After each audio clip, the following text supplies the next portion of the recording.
now I start recording for other YouTubes. Sweet.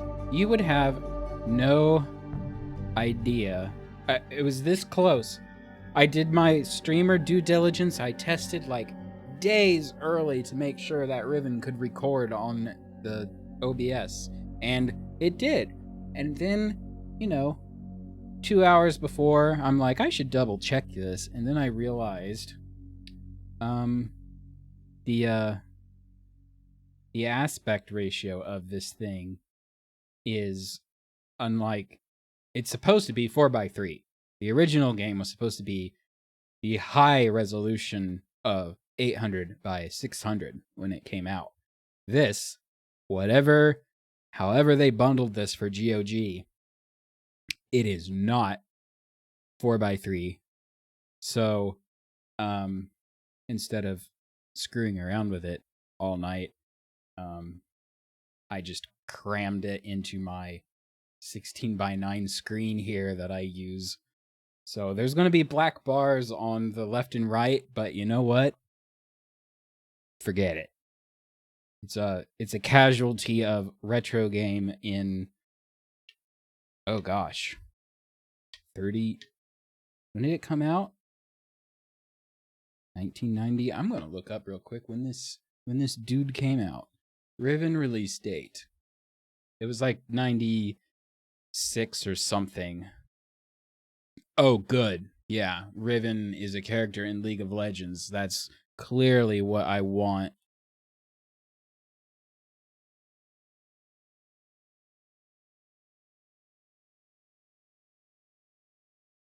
Riven PC game?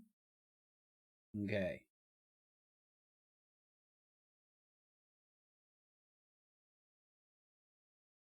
$1997. I'm going to do math here. Don't look.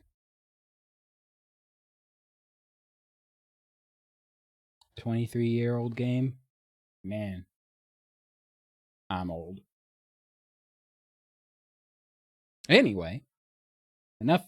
Oh, and I've got my my pad of paper because there are things to write down in this that are best written down with pen and paper instead of a notepad on your computer. So, alien math, anybody? Oh, alien.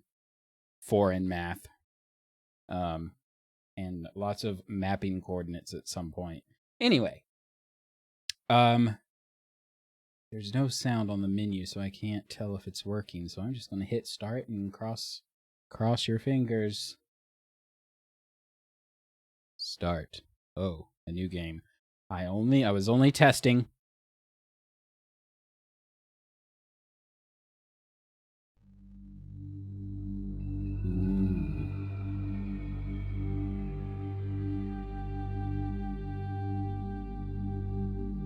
It's so cinematic.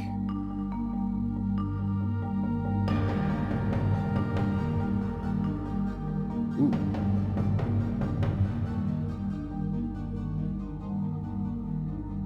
I was getting some screen garble on my OBS, but I think it's just my monitor cable, actually, believe it or not.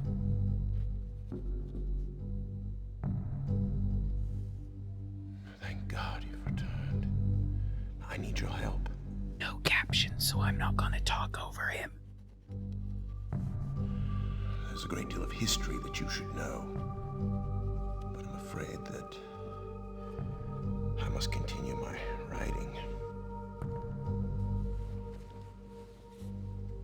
Here. Most of what you'll need to know is in there. Keep it well hidden.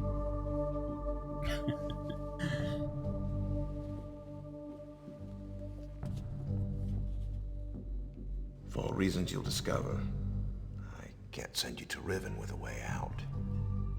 But I can give you this. It appears to be a linking book back here to Dunny. But it's actually a one-man prison.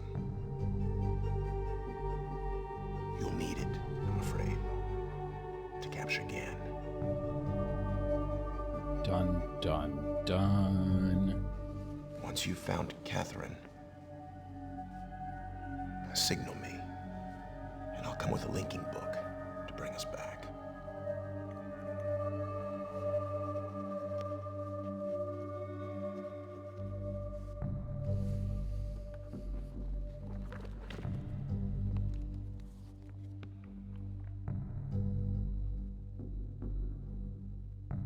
There's also a chance, if this all goes well, that I might be able to get you back to the place that you came from.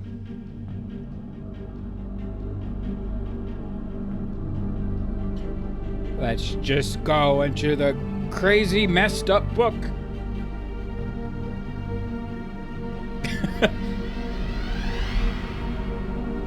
It's not extortion. We're friends.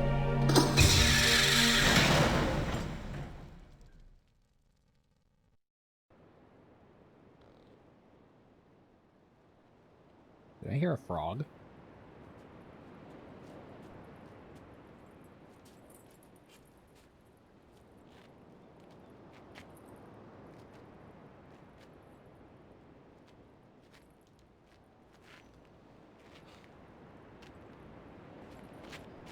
This guy is like,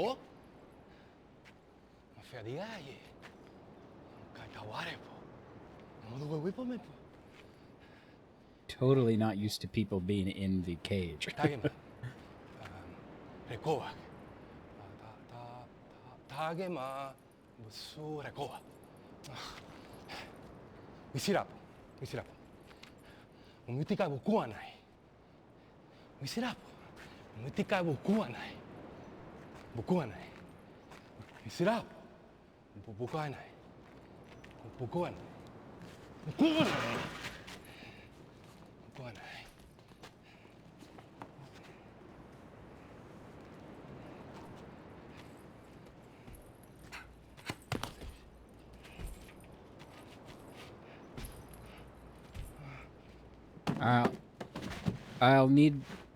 I'll need that magic book back, if you don't mind.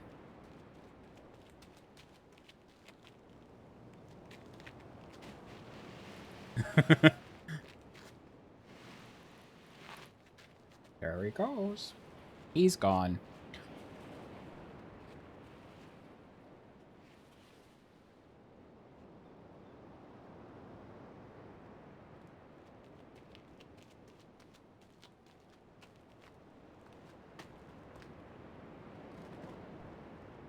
I was gonna say, quite a long intro, but compared to, like, modern games, this is a small fraction of the intros these days.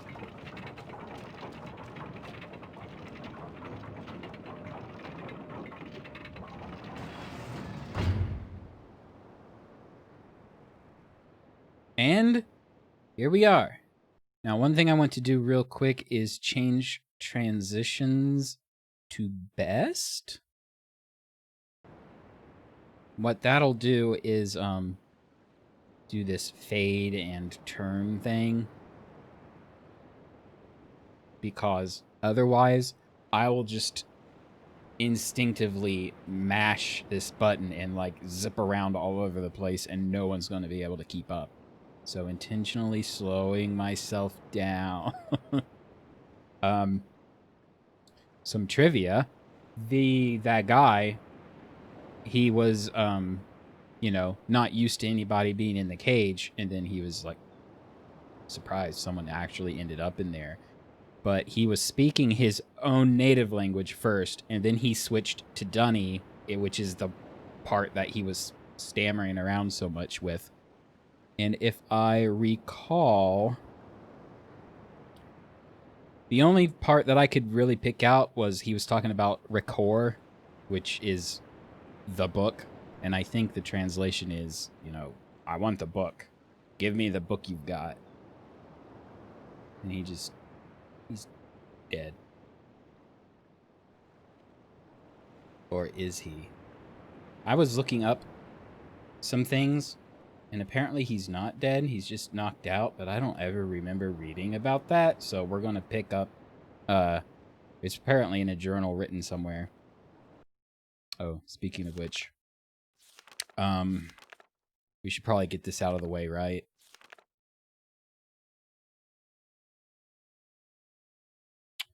I am not sure, you know. I've never, like, gone back to see if he gets up or not. Maybe that will be... I'm going to write that down as a note. At some point, go back.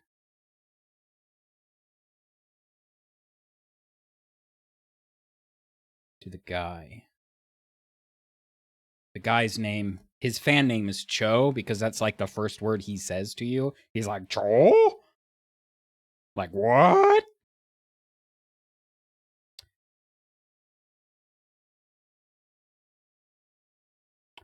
I am super familiar with Riven, actually. This is like one of my favorite games of all time. Mist and Riven. So I know how to beat it. Oh yeah, that's a thing I should mention. I remember the general concepts behind the puzzles, but I don't remember the actual details to the codes. So I will, to some extent, have to play the whole game to get the answers. But once I get to the puzzle, I will remember how to, like, oh, this is how this all fits together. So hopefully it won't get stuck, and hopefully won't just race through and not take time to take in the sights, so to speak. Is that the first page? All right, let's get Atris's journal here done, because I remember way back in the day, I was in a chat room that would like answer questions for these games, and the number one thing that people would always ask is something that they didn't read in a journal, because it's like, did you read the book? No, I don't have time for that. Well, you have to read the books. Anyway, let us begin. That looks like English. It's 87.6.10. I don't think it's English time, but, you know. They held for more than 30 years, but the corrections I made to Riven have finally failed. The island has resumed the familiar pattern of decay that is the hallmark of my father's work. I must now race to implement this new patch. It's like programming. Before it's too late. I only hope that my revised theories are sound. The 16th, revisions to Riven completed. There are still a number of minor adjustments which need to be made, but the basic corrections have been entered and should be working. Something's not right. I've been monitoring the instruments for several hours now, but have thus far observed no change. It's possible that I've made an error, though I've checked my entry against my pre-notation and can find no discrepancy. I've not had a rest in nearly 3 days, so it may be that I'm just not seeing it. If the fault is with my foundational assumptions, however, perhaps after a short rest I will see something. Yeah, I want to say it's, 1987. What is that, June the 10th? But I don't think this is actually dated in 1987, according to outside lore that I'm remembering. But could you say? I mean, I don't know. You decide. The 18th. Success! It appears that my repairs have been effective after all. The gateway image has become noticeably clearer, and although it is impossible to know this with absolute certainty, the island seems to have quieted itself. Just a few more weeks of work and I should be free at last to go there myself and attempt to bring Catherine back. The past 8 months have left me little time to think, to devise a strategy for getting her out of there. I've received no sign from her in all that time. I am afraid that... No. I must assume that she is all right, lest my fears undermine my efforts to bring her back. I did not create the Age of Riven, unlike my father. I have never presumed to have such... Oh, he did not create the Age of Riven. I never presumed to have such power, and yet the future of all those who live there has fallen into my hands. So far, I've managed to read the page before it turns. The island continues to appear stable, and I would like to believe that I have saved a dying world, but the theories of one individual cannot support the lives of real people indefinitely. I must get everyone off Riven as soon as possible. The problem now is Gen. I'll never be able to rescue Catherine and relocate the islanders if he is still the man he once was. I haven't seen him in over 30 years, but his history forces me to assume that he is still a threat. If I'm stumbling, it's because on my screen, the text is so, stretched. It's scaled up to my screen that it's almost hard to read. Anyway, his myopic mission to restore the Dunny civilization has left too many innocent cultures dying in its wake and would continue to do so were he to once again be free of the confines of Riven. Or the Fifth Age, as he coldly titled it. The universe has been safe from his corruptive influence for the last 33 years because no one has been able to leave that age. The last linking book out of Riven having been lost in the Star Fissure upon my return to Mist.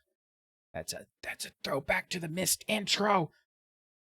That was my intention, to maroon my father on Riven by removing all the existing links to other worlds. And since the art of constructing books had long been lost with the fall of the Dunny, he would be trapped there for the remainder of his lifetime and effectively segregated from the countless other worlds that he would have invaded. In effect, that is what we achieved. But the way it fell, however, was no one's ideal. Though the sting of the incident has gradually faded from my memory, the deep pain of the responsibility of what actually came to be has never left me. At the time, it all seemed so clear. Gen's destructive path could not be allowed to continue. But it was never my intention that the innocent inhabitants of Riven, who had already suffered so much, would be the ones to pay for it. Enough! To dwell in the past is to die in the present, which is ironic coming from Atris because that's all he obsesses about. That's like Atris's flaw is he's just always regretting everything. The situation is not the same as it was then. The knowledge I've acquired in the years since that time has yet to be applied to this problem. The 20th. I think I have the solution. Why it did not occur to me sooner, I do not know, unless the idea of it had been pushed out with the thought of my sons. A prison book. Many years ago, during a hunting expedition through the ruins of Dunny, I chanced upon a formula for a most unusual type of book. And here follows something that has been completely retconned after this game. But I digress. Unfortunately, due to the fact that my father was then in the habit of confiscating my discoveries, I was forced to leave it behind. Years later, however, as part of my efforts to protect the vulnerable worlds linked to the books in my library, I was pleased to find that I could still recall most of the formula, and with little experimentation quickly succeeded in creating one of these devices myself. The procedure is actually quite simple. By altering key lines of text, but slightly, a normal linking book's connection can be partially severed such that anyone who attempts to use the book will be permanently trapped in the dark void of the link. That is, unless someone else then uses the book, at which point that person would become trapped, and the first person displaced back into the world. The technique can be applied to the books that have already been written, changes to the original text being so slight that anyone who is unfamiliar with the code will be unable to detect them. If indeed my father has not changed, What better bait could there be than a book that appeared to be a link back here to Dunny? July 2nd. I think we're almost done. We'll get this out of the way and then get going. My nightly analysis of the island's condition has revealed that the tremors have begun again. The pattern, however, is new. The disturbances are the result of the changes I have made. This did not at first concern me, however. Tremors of this type were one of the possible side effects that I had anticipated during this initial phase of the island's readjustment. Still, in order to verify my assumptions, I decided to calculate again, incorporating the new data. The results were not what I expected. The damage to the understructure is more extensive than I realized. I can no longer go to Riven as planned. Catherine, forgive me. I must act while I still have the time. The signs are barely visible, but there's no question that the island's deterioration is accelerating. Total collapse is imminent unless I can keep ahead, and that is becoming increasingly difficult to do. So that is why Atris is just always at the desk, writing and writing and writing. With every passing moment, I gain a clearer picture of the incredible chaos that my father's economy of words has yielded. But it is a dismaying process. The complexity of the problem is overwhelming. There is no end to this. The last few days have all but convinced me that the collapse of Riven is inevitable, and that, at best, I can only strive to delay it now, and hope that at some point the island will become stable enough to risk a rescue attempt. I think I've come up with a way to subdue the tremors. It will require my exclusive attention for at least a month or two, so it may be necessary to discontinue these journal entries for a while. Okay, so that was the 7th of July. Let's assume 1987. So this is July 13th, 1987. Something truly miraculous has happened. Beyond all conceivable probability, someone has finally found my lost Mist linking book and has freed me from this prison. Ah! We have a date for Mist! I immediately realized that this could be the solution to my dilemma, and I believe my mysterious benefactor is willing to assist me.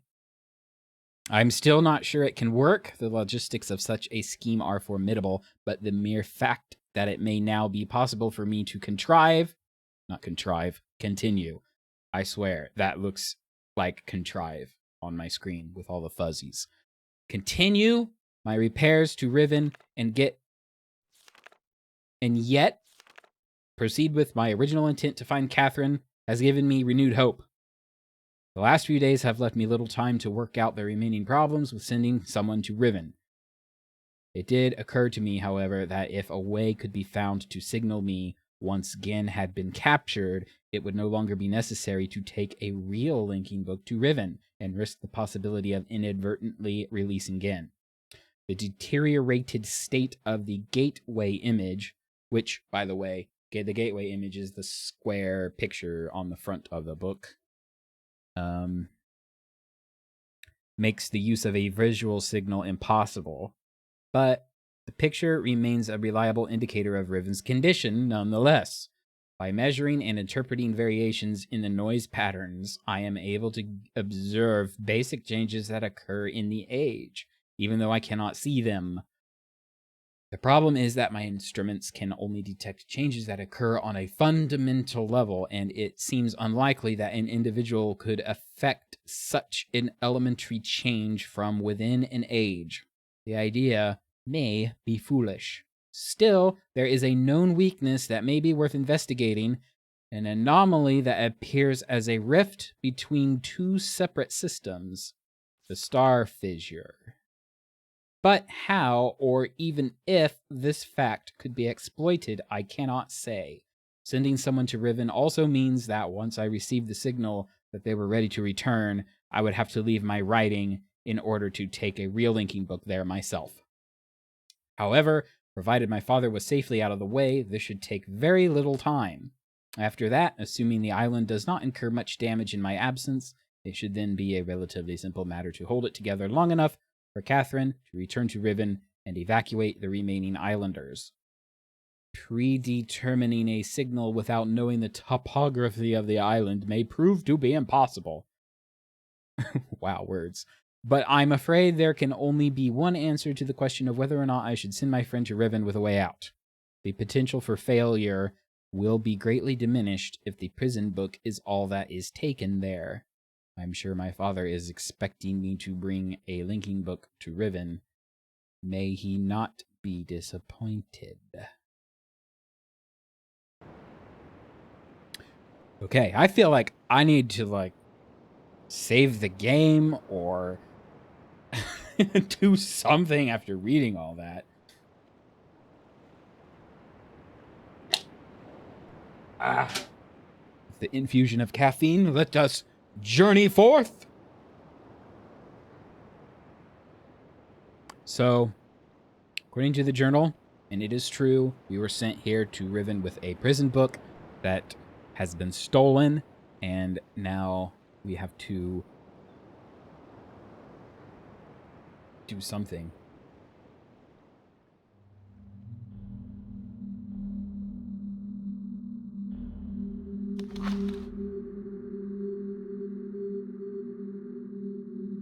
Yes.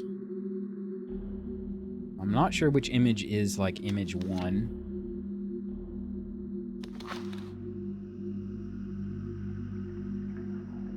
That's a depiction of Gin throwing Atris into the star fissure, which might be image 1. I don't remember wait, was this the one that I was looking at? It's hard to tell. Yeah, hard to tell what beetle it puts me in front of next. This is a representation of Gin is at the top, and then he has 5 underlings, and then they're each responsible for a division of labor, essentially. Oh yes, there is a little bias in these records because Gin likes to play God. He's basically a Gould from Stargate. He pretends to be a god for the natives because he shows up in a magic book and he can change the world, and I think he believes it himself. So, yeah. This is a lot of this. I don't remember if the book came before Riven or the book came after Riven, but there is a novel. It's called The Book of Atris, and it describes all of the lead up. So there's a bunch of guys worshiping a book.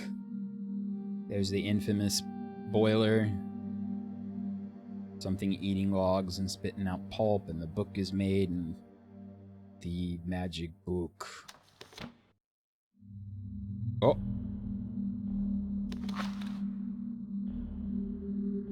And Gin can create all kinds of things out of the book.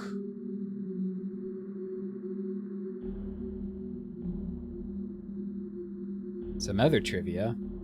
In the original Riven box, there were 5 CDs that Riven came on, and each box was one of these pictures. And here's Gin coming out of a book. So this is the first one, actually.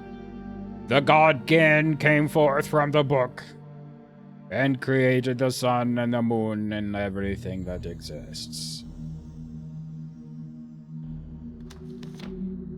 What I really wanted to do was look up the words here. I used to be able to read all this script. I could read the sounds. What's that? That's transliterate, right? Where you convert the script into sounds.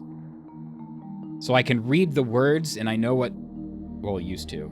I could read the words, but I wouldn't know what the words meant. It's basically prayers and stuff from what I gather.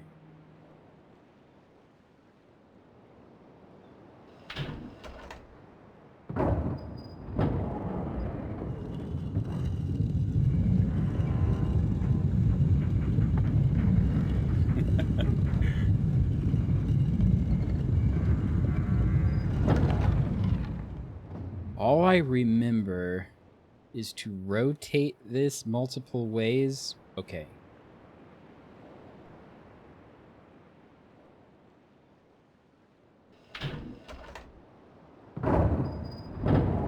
And it used to be, the original game, you could actually hit escape and skip movies. Like, this is a little movie in the middle of the screen. But I tried, and you can't do that in this, so you have to... Darn it, you gotta sit through the whole animation. Alright, I think... Go down here. There's a back door. Oh, whoops. It is going to a locked... Oh, here's a little bit of a... These things.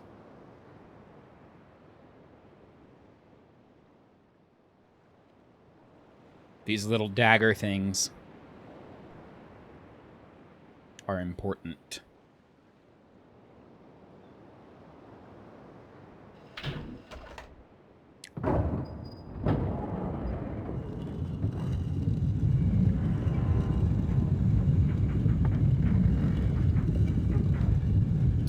I have a coffee table book. Oh. Whoops. I may have already messed up. I have a coffee table book for the making of Riven, and I forget how many...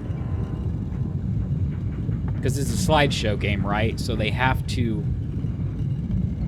build all of the slides for every conceivable combination of approaching this gate room and walking through it in all the different configurations.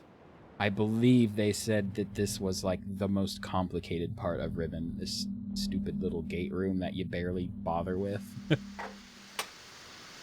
Turn on the gas. There is no gas. There's a lot of hissing air. Flip the switch.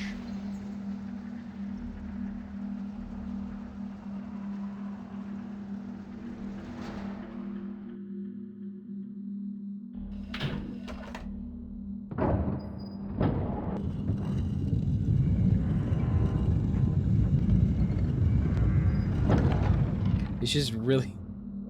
This was always funny to me, is that when you're looking at the gate room when it's spinning, it takes forever. But they're like, you know what? Forget that. Let's make a camera.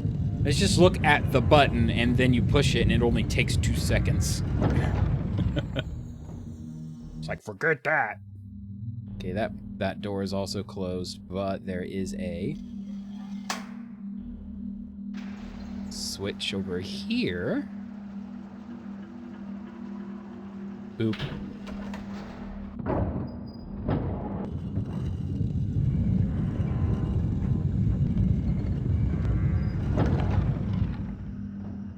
Nope.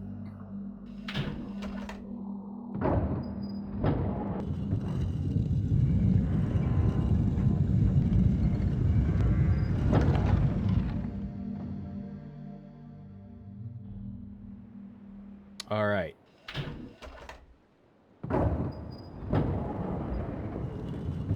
Here we go again. It's possible my escape key is broken. I have spilled water on that side of the keyboard, and the tilde key is broken. I also don't want to skip most of it. This is a cinematic experience, and we will sit through this every excruciating second.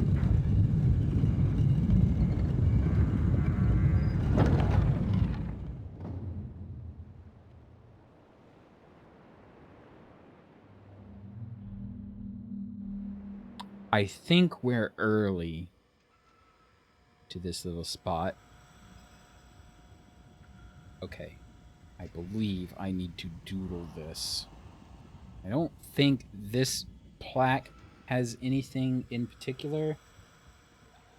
Oh, my paper has nice little grids. But these are the shapes of the islands And eventually I will be able to put names to these shapes, and I know I need the shapes in the future. Oh, that's a big one. 1, 2, and then 3 by 3.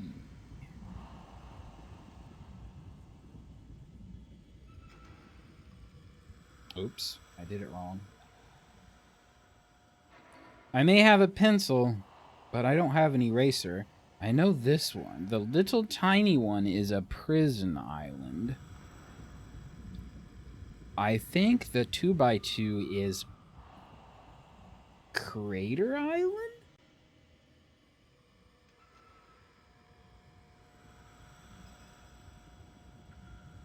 I think the L is Survey Island? I don't know what the square is on the right, middle right. And the big one is Jungle Island. Oh, the square with the little nubbin, that might be the island we're on right now. That's Temple Island. Okay. Or the Dome Island. However you prefer to call it. It has both a temple and a dome.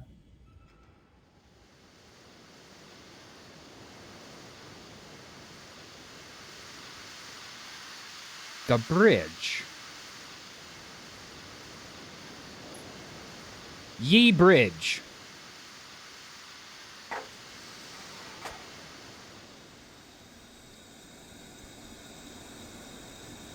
It's at least powered. I think we have to come across the bridge from the other side to lower it.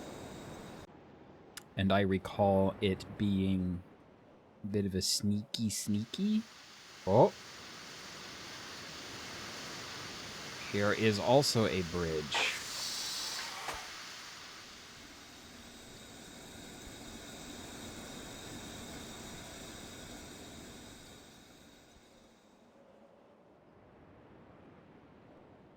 Oh, I could have sworn there was a button here.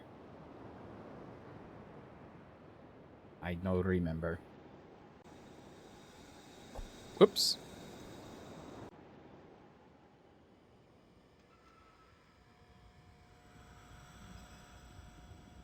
Okay, if we came in from the other side, we could spin the wheel and...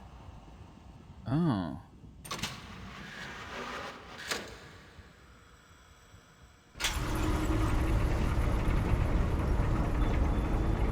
This does not help.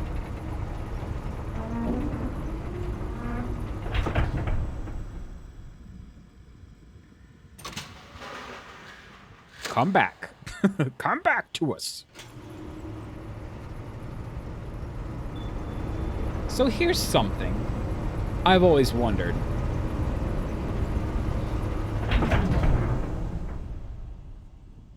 When the bridge is down, the wooden steps are flat. But when it's angled up, they become steps.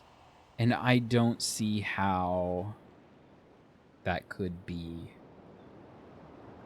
Ooh.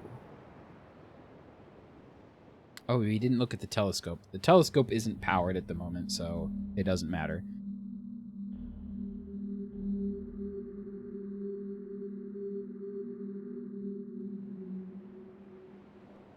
Is that everything to do in the gate room? I think. Open all the doors, power all the bridges.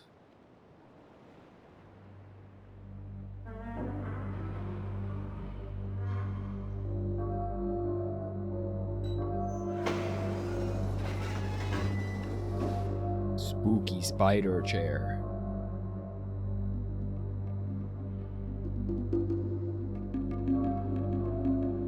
That is the tram. Temple door.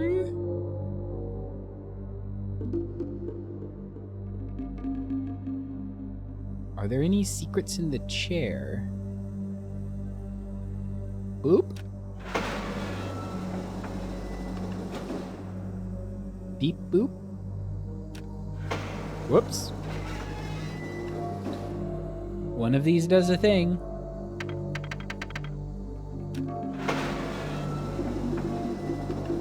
Oh, interesting. They didn't have a video for the handle pushed forward. Did you see that?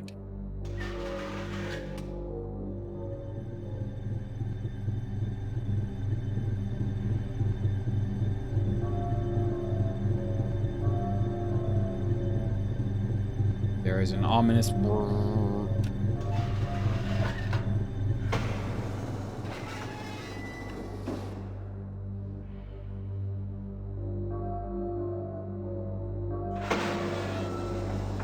I don't know why I put my hand on WASD. Whoops. Oh, now I'm lost. All right, that's the gate.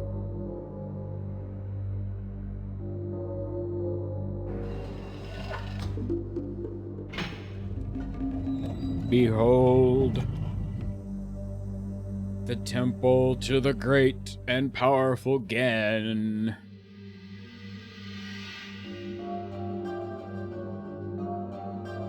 They are offering nuts.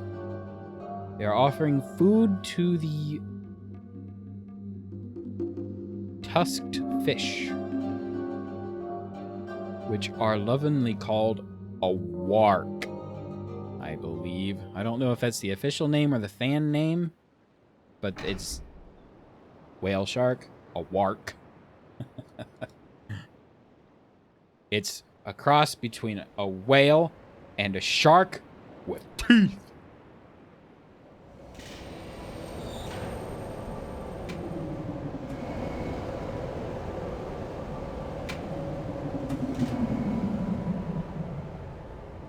Look at the refraction in the tram windows. That's some top-notch graphical fidelity right there. The little cage chair. Yes, it does. It's not... It's kind of a red herring, you know, it's just like a... Here's a thing that does something in this world to make it seem more real. It is, in fact, like a projector sort of thing. He sits in the chair, turns it on, and that humming is a holographic projection to the big ball in the temple. And he's got 2 screens, and he can open and close the door and see who comes in on this tram thing here. If we went back to look at that view screen, the tram would be here now. I have never seen it personally, but I have seen clips of people coming back to the temple after doing stuff, and Gin is there watching you like he has a hollow image being projected, and by the time you get to the chair room, he's gone. But I have never seen that myself.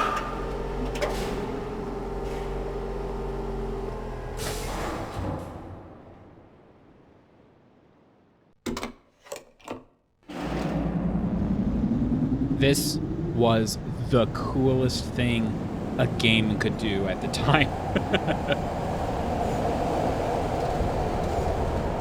It's like a roller coaster!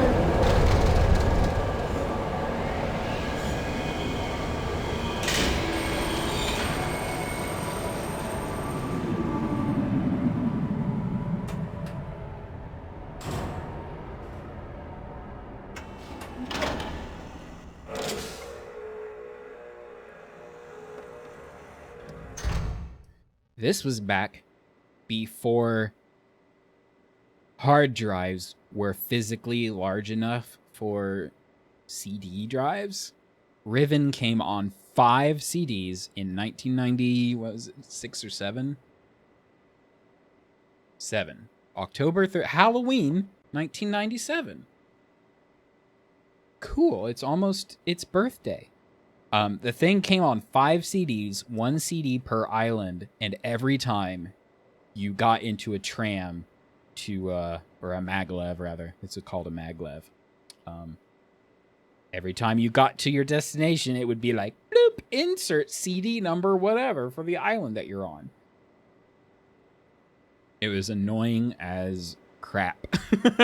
It's like, I don't want to leave the island. I have to put in the new CD.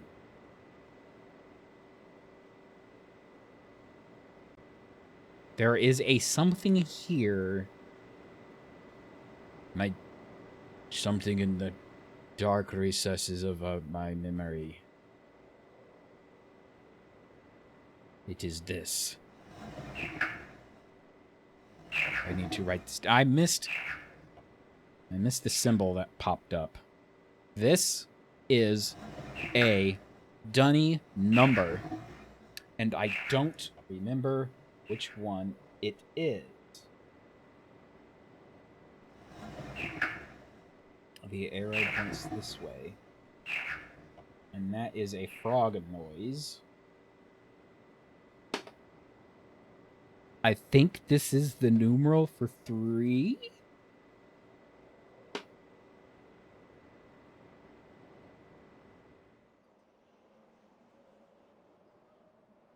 Voila. Frog. With eyeball in frog eyeball spot.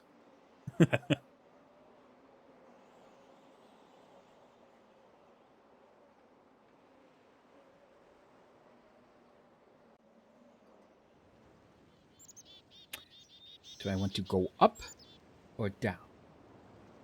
Up or down?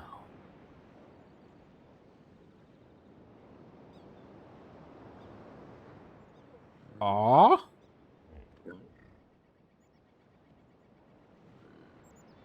These are called sunners.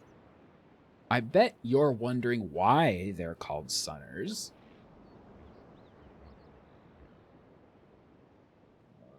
Gotta wait for them to stop moving.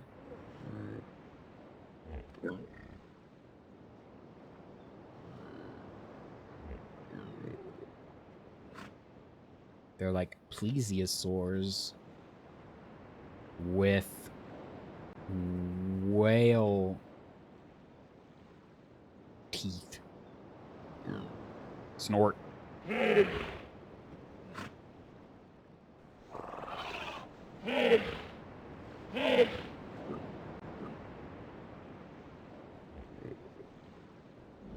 You weren't wondering that? Well, I'm going to tell you anyway. They're called sunners because they're sunning on the rock. I mean, that's what they're called. They're called sunners. Oh, they're gone. I need to find... Ooh. Well, that looks like the shape of the wark. And he's got an eyeball.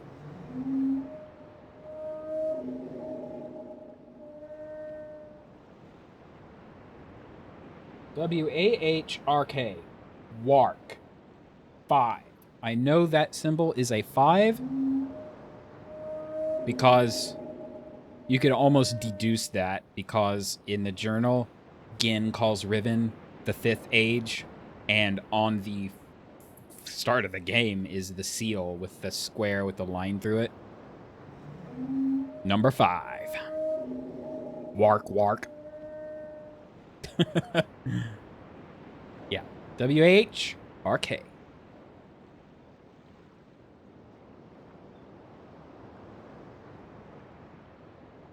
Can you...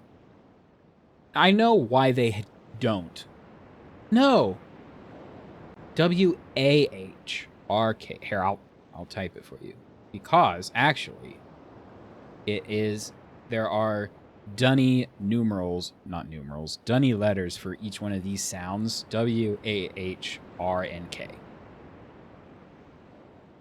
I don't know how to write it.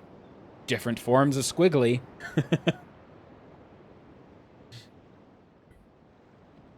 Wark. Repeat after me. Wark.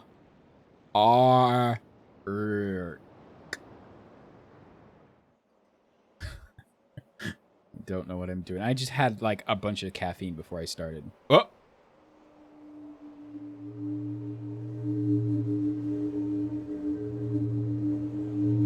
There's a people in there!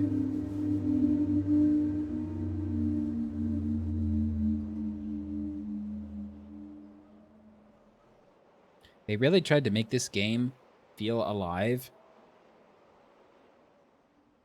And I kind of give them maybe a B- in that attempt, because you can see people everywhere, but then you never meet, you never get up close to them because they're always like too far away to do anything with. But they're there, which is different than Myst. What is this? Oh, this is the beetle.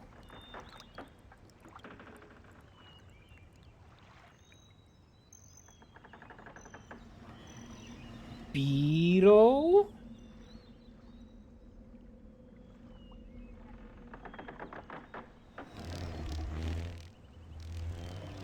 I believe that is the numeral for 2.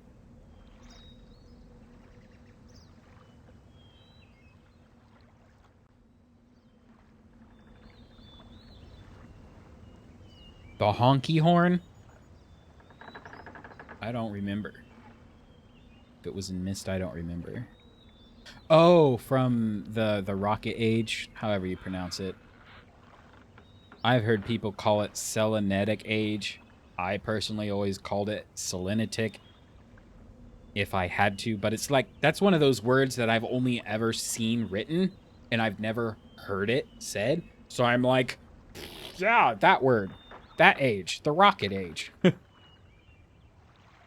I could see that, the Crystal Forest in the Myst. Rocket Age.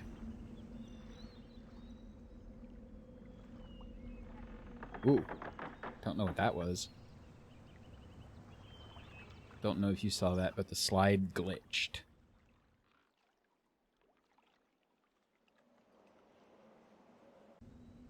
Yep, that one. The radio tower where you have to, like, point all the radio dishes to the sounds. Here is a neat thing about Riven, which is... Oh. Never mind. The submarine is not here. See, it's kind of weird to tell from this angle, but that is like a pocket carved in the water. See, there's like a hole in the water, and then there's a hole. There's a hole right here. There is apparently something in the water. Bacteria or something, or some sort of algae. I forget what it is exactly. But whenever it gets heated up, the water will, I think the official explanation is that when the bacteria gets heated up, it creates surface tension in the water. So you'll actually have floating water in some cases. And you gotta boil it because it'll make you sick if you drink it without boiling it. Gotta go up. You go up. There's the dome. Whoa. The heck is that? Oh, there it is. Is that just a really big buzzsaw? Or is that... What is that?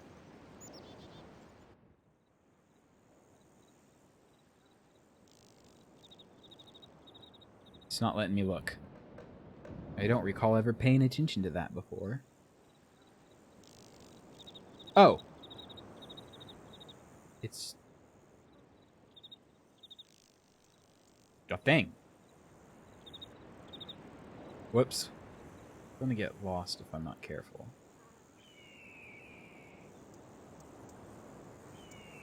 Let's go around here.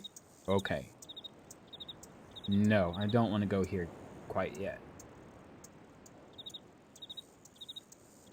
Or do I? Ooh. Hello, beetle.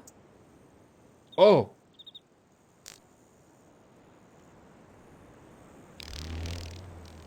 Room.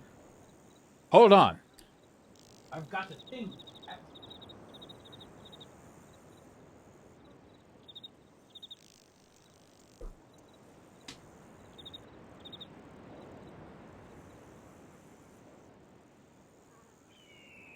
Voila. It's Gen's beetle inkstand. Which is in fact built to hold ink, and there's an ink pen that came in the mist book. But I don't do ink, so I just have it around to look pretty. This is oh. I was like, this door's locked, we can't. Oh.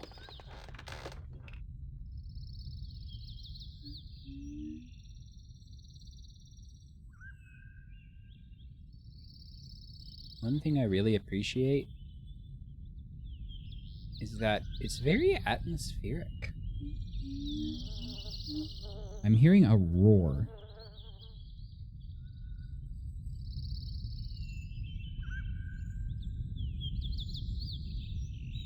There's some place to look down.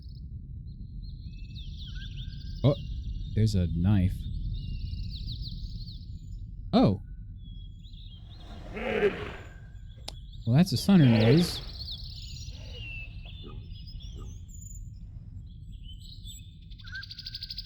I think this is a floor? I think it came from...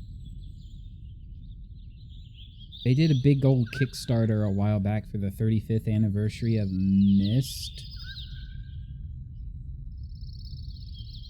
With the big linking book.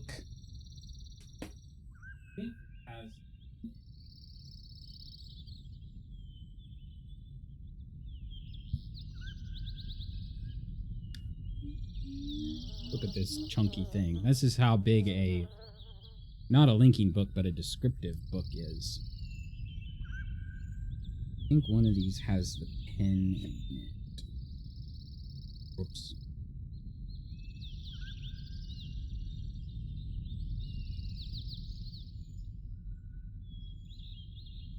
Ah, yes. The inkwell. Oh no, where's the pen? I don't know where the pen is. Whoops. Never mind.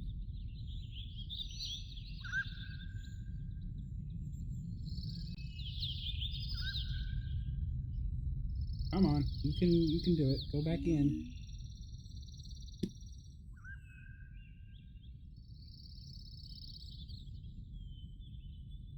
One more try. Whoa. Riven comes on a DVD now. Interesting. Oh, I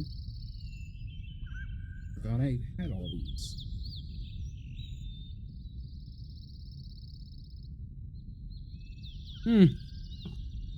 Well, awkward. Could have sworn it came with a pin, so maybe it came from some... No? Whatever. Whatever.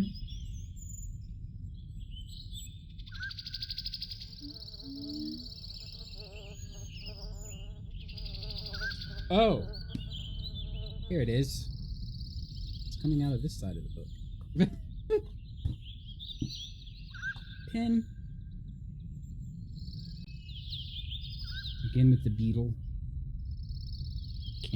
I don't think it's focusing.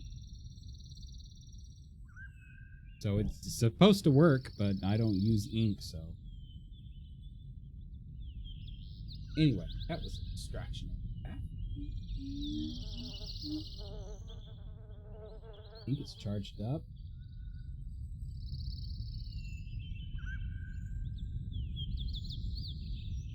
It moves! So there's like a little tiny else. Plays, where were we? The Sunner noise was 4, right? A square with a kind of hooky thing in it.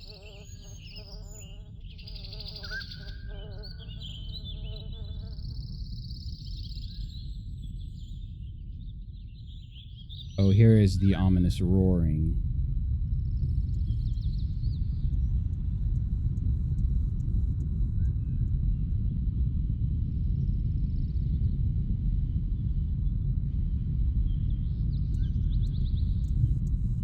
Meet the island instability.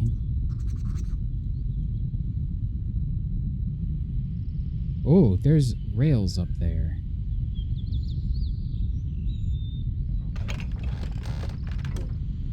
Not gonna lie, I kind of forgot about the rails, the walkways on the tops of the trees. Well, we kind of just made a big old loop-de-loop. Let's go this way. Oh. I don't know if you can see that too well. Gin's thing is 5 in stars and stuff, so that is Gin holding people over warks with their mouths open. Nom, nom, nom.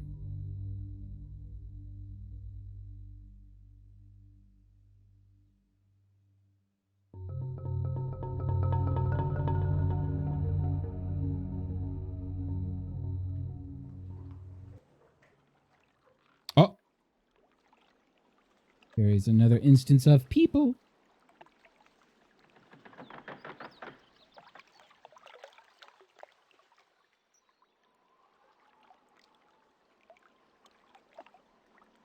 Oh, it's been an hour.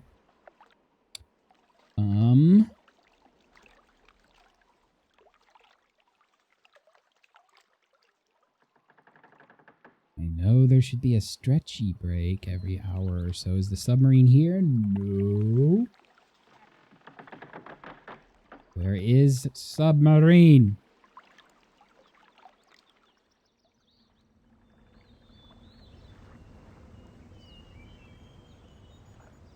That gives a better look at the water. Hello? Knock, knock!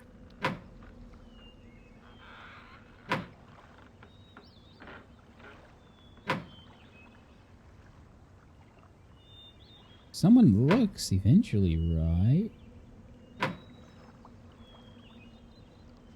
Oh, I can no longer click.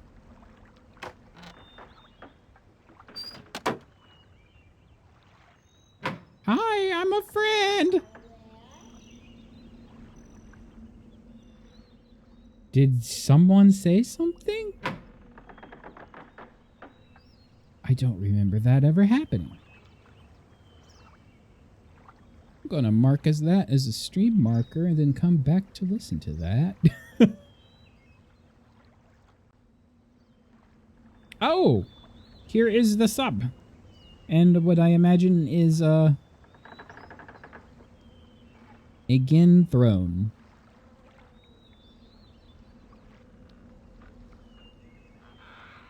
Cooking a fish.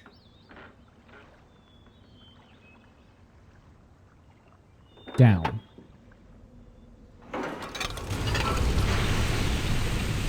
Not really a sub, more of a bathysphere on wheels. Because I guess swimming in the lagoon is too much trouble.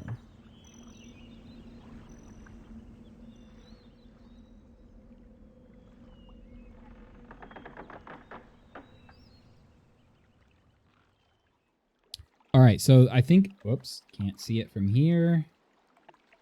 I believe the sub is here. Well, yeah, because it was right up there, and so just have to figure out how to get there.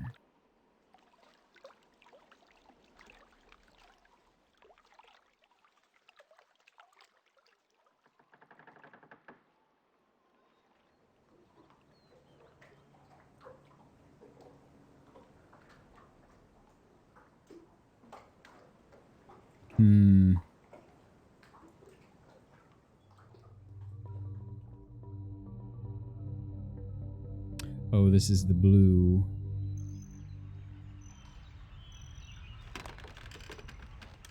So the path... Oh, well, looky there. A spinning fire marble dome. And it's gone.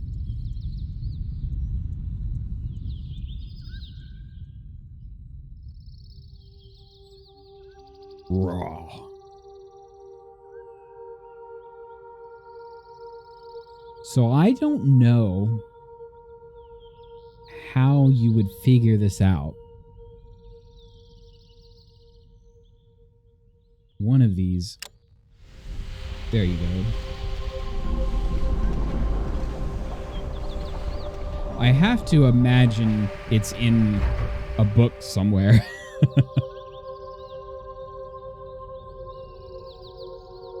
I can imagine just Gin emerging from the mouth of this thing. Oh. That will summon a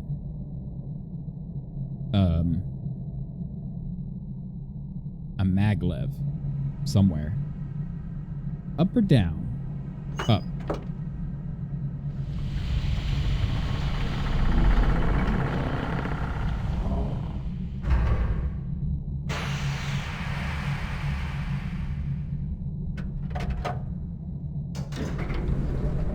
I could be getting way ahead of myself. I'm trying not to just be like, now, I remember that you should be doing, you know, going off and doing this thing at this other island first, and just kind of going with the flow. These were the coolest things. At least I thought at the time. So there's a path. Path.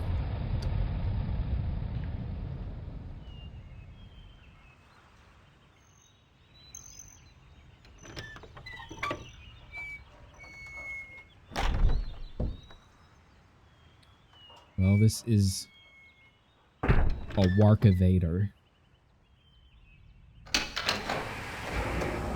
Oh!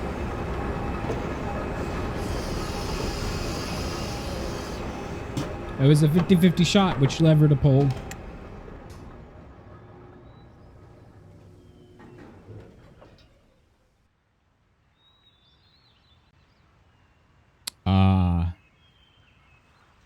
Okay, Lucky. Lucky came up here.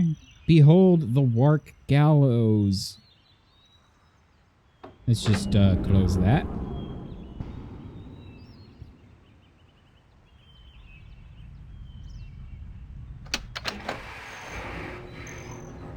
I bet you can't guess what Wark Gallows are for.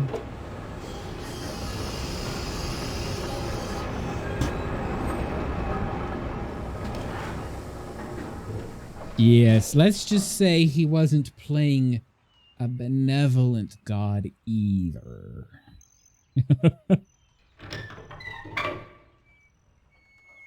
I think that's all. I could have sworn this thing was an elevator. Not like, I mean, obviously it elevated, but I could have sworn it went down, but I don't think it does. Does.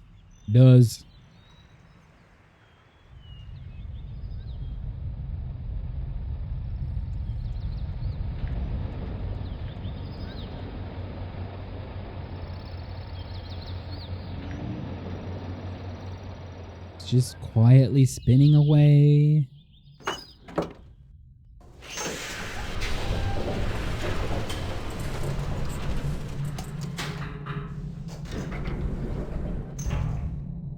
A needless half rotation. Down.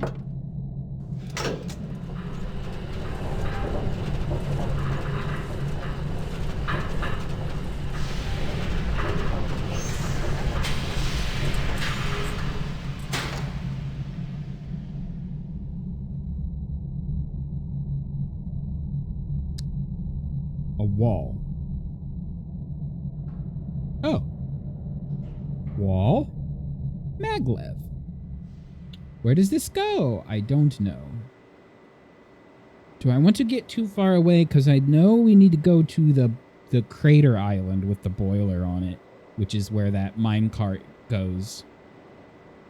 But I think let's just live a little. Where does this go? I don't know. I think it goes to what is colloquially termed Survey Island. But before I hit the switch, I'm gonna try to do. Excuse me, it is a pristine. Yeah.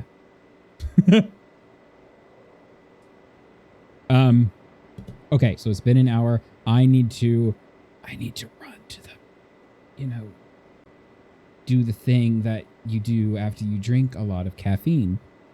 But it's good to get up and stretch with like every hour. So go dance around or something, and I'll be right back.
All right, dance around time is over. Time to flip a switch.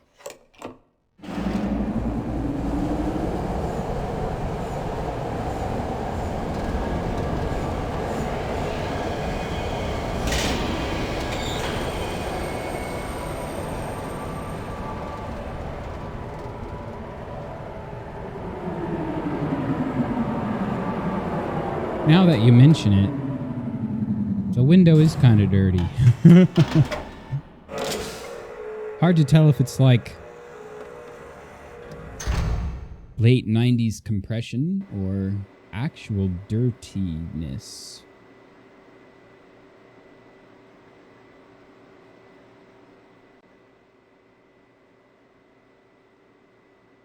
Oh, I remember a thing. Let's go this way.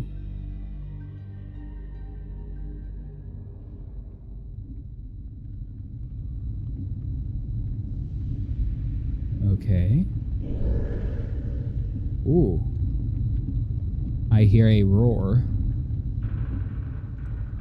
Shall we go down into the gates of hell itself?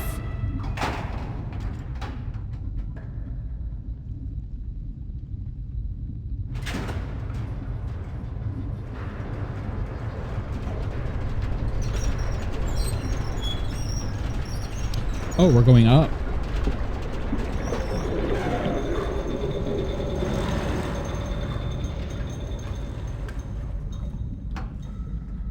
We went through some water. Suspended in air above the lava. Or magma.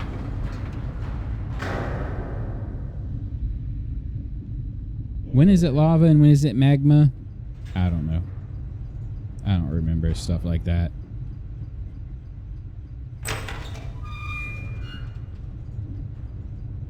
Well, hello, Maglev. Where does this go?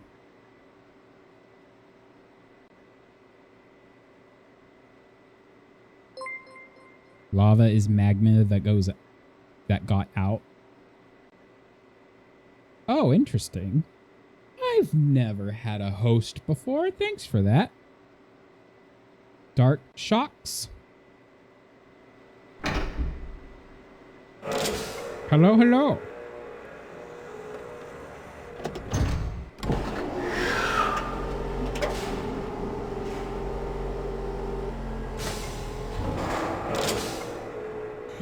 Going pretty good.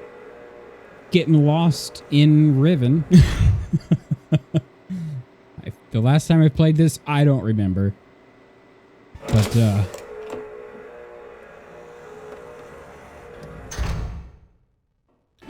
all I know is that this place was called Survey Island. Very loud.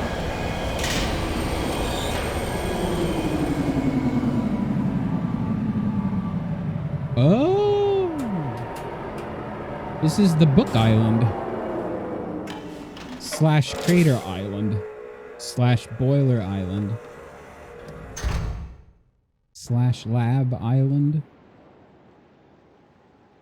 So this is the island that we would have gone to if I took the minecart ride from the tree chopping area.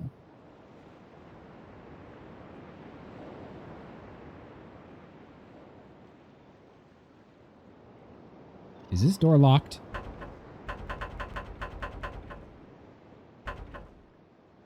I knew it. I called it, didn't I? So we came all this way through the route. I don't even know. All right, back we go. Can you imagine in the old days finding this route, changing discs, walking up to the door, it's locked. Now you have to go back and swap discs again.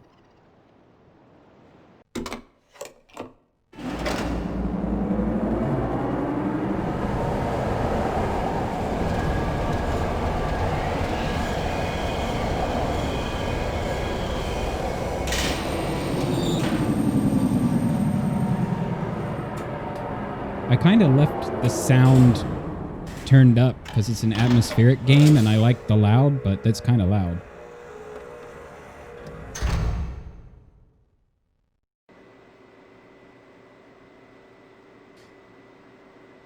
Yeah, I say imagine. I have the old Riven box around here somewhere with the CDs. So real quick, I'm curious, hosting is when you shut down your stream and people move over, right? And raiding is when you actually click the button to send people over first? Like, were you actually streaming a minute ago? And or what were you streaming?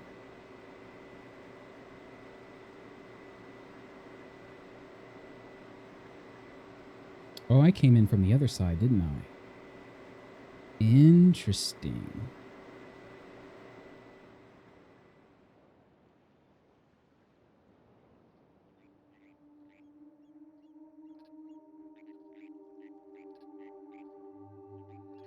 Okay.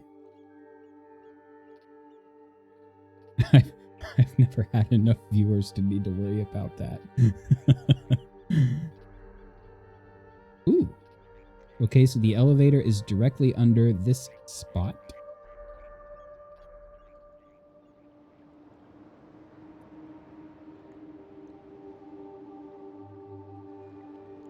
Oh, no problem. I understand. Thanks for stopping by, at least.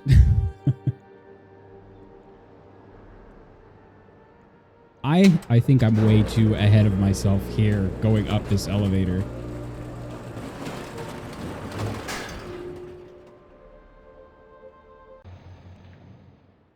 Ooh, I heard the telltale hark. Wait a second. Where is it? Is that it? There it is. Another fire marble dome.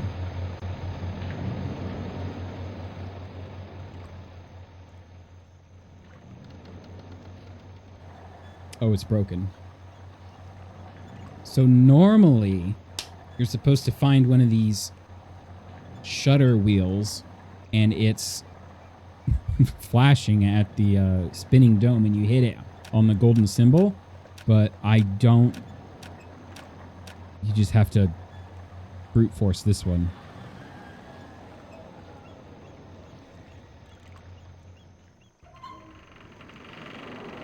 Bonk.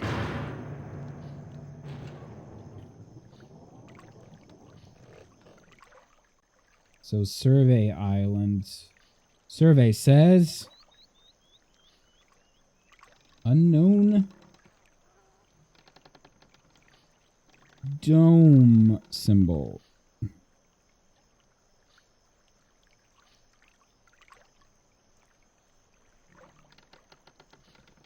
Please spin. Thank you. So here's one of the codes that changes every time you play Riven, where you set these to actually get inside.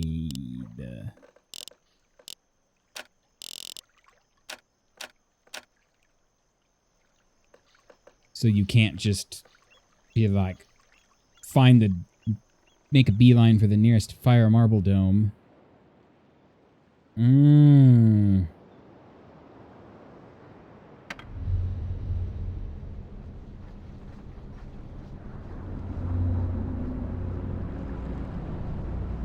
I'm not gonna lie. It is super difficult to figure out what that is. I think that's the big old golden dome.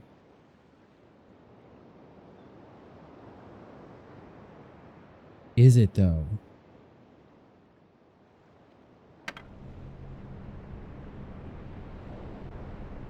Believe it or not, I feel like that was way easier to tell what it was when the screen is way smaller.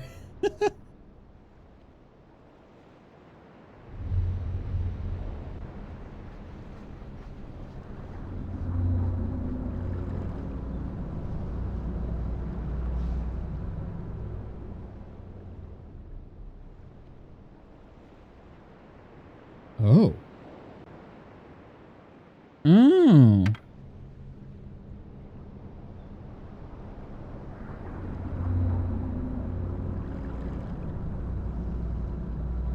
I'm saying oh like I know what I'm doing and I don't. Oh, I think I noticed that you can kind of make out the grid. You know, when you're in the big golden dome and you're looked at the plaque, these are kind of shaped like those islands. That's the dome.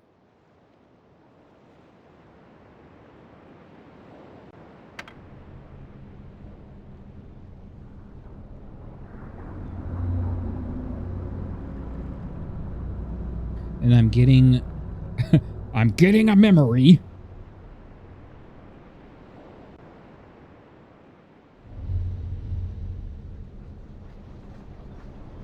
You have to use this structure to get coordinates for all of the spinning domes on the islands.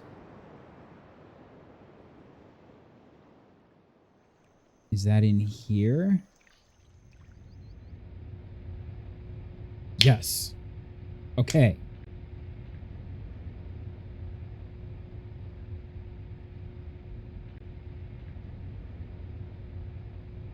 Now what?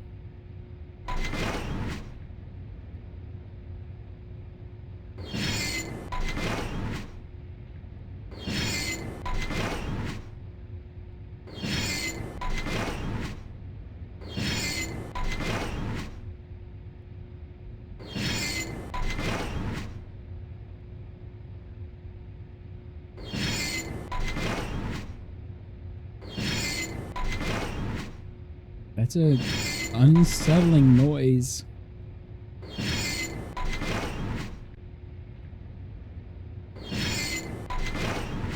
There it is.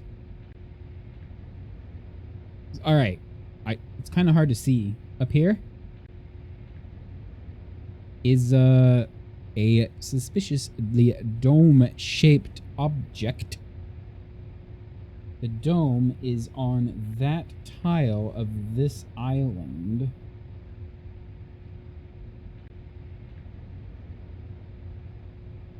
So this shape is in the big old golden dome, but it's also, each square is again then subdivided into even more of a grid. A 5 by 5 grid, of course, because it's Riven. 5 by 5. 1, 2, 3, 4. 1, 2, 3, 4. 1, 2, 3, 4. And the grid is in, I think it's 4 over 2 down. Yes. 4 over 1, 2, 3, 4. Dome.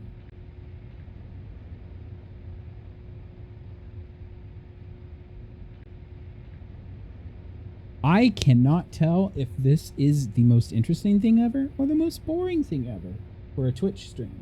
Because now, wouldn't you know, gotta do this for each and every island. So, turn around.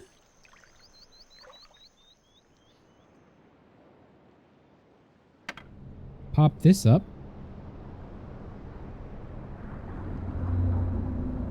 Oh! Oh! This is the shape of all the islands that fit together. You'll know what I mean about waffle iron later on.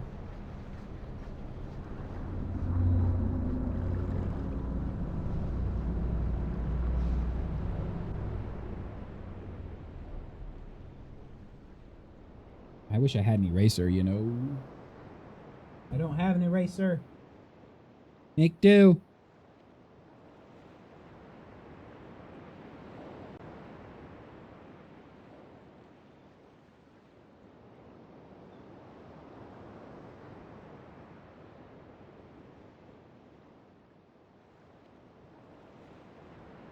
I've kind of got... All right, here's my notes so far, by the way. Ignore the top up here. That was me trying to remember numbers. But here's all the islands from the chart in the Golden Dome. And then there's the numbers of the sounds. The eyeballs. And then here is this chart right here that I'm poking at right now. So each of these is a grid. Maybe I can kind of make it bolder to make it make more sense.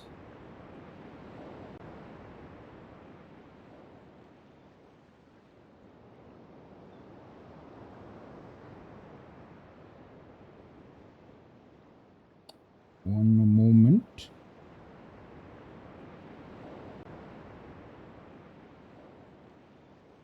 Okay, the survey island has these.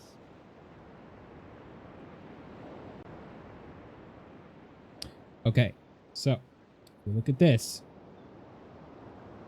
There is the shape of this chart right down here, and I've outlined in bold the shapes of the islands, but also each island is subdivided into tiles. Of course, it's 5 tiles because Riven in 5. But then each one of those tiles is subdivided into 5 by 5. And then somewhere on this island, I remember, is a big old, it's called the waffle iron. and you have to put the pinpoints of all the fire marbles, the spinning domes, using this crazy contraption. And that is a code that I have never actually done manually like this. Aha! There you are, you little... Don't want to break my...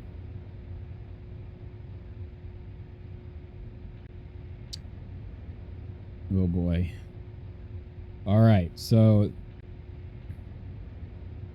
See, so for the temple, for the jungle island, or the big one, it's that big tile that the dome is in, and then over here, the dome is on the teeny tiny. So for this one, the dome is in this big ol' island, and it's on this tile right there. I really think it's just 1, 2, 3, 4. 1, 2, 3, 4.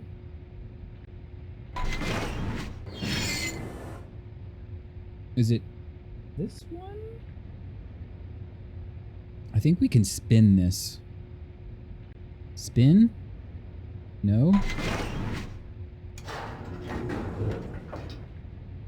I did it.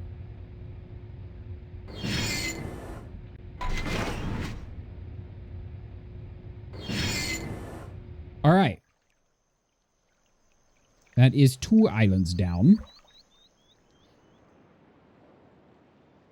Oh, no. Oh, man. Okay, it's fine. It's an island that we haven't done yet.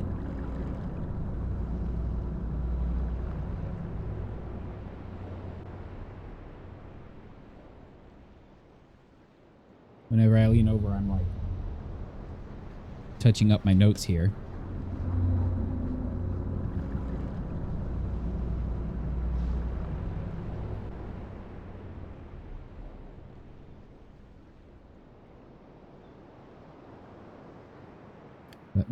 All right. Gave me the cursor back. Now we go over and... All right. Okay, this is the Temple Island. As we can see, giant dome.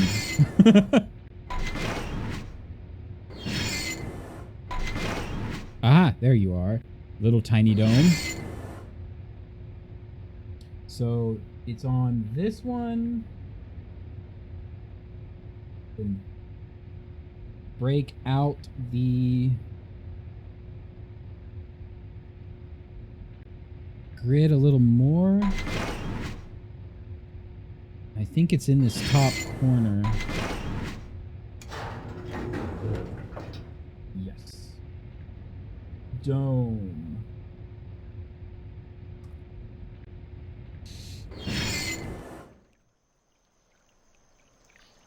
Are we having fun? I don't know.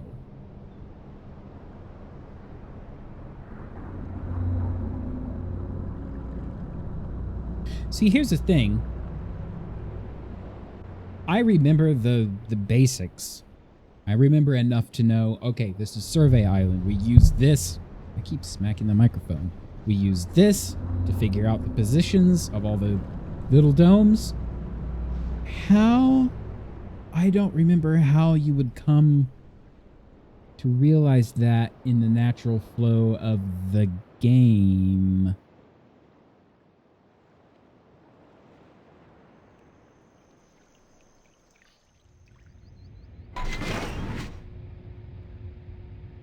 Okay, this one throws you for a loop. This is the fabled Crater Island. There is no dome. However, that's because the dome is underground. And it is, in fact, in that little divot right there.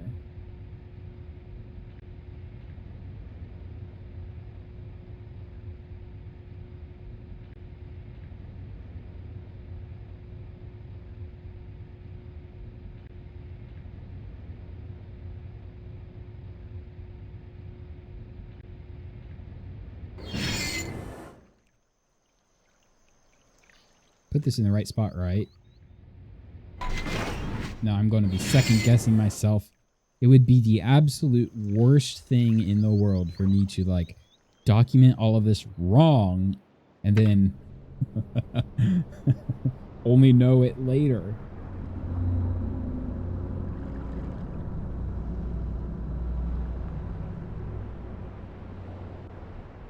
Ooh. Scared myself by dropping the pin. Okay. The little island up there. I'm pointing with my pencil. Oh, I can't point. It's doing a video.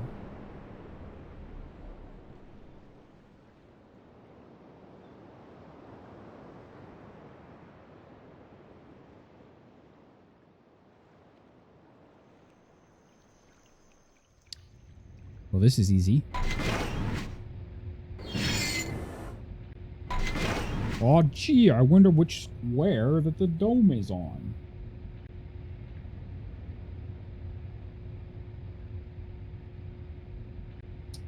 One, two, three, four. Subdivide it into 5. Create a 5 by 5. I'm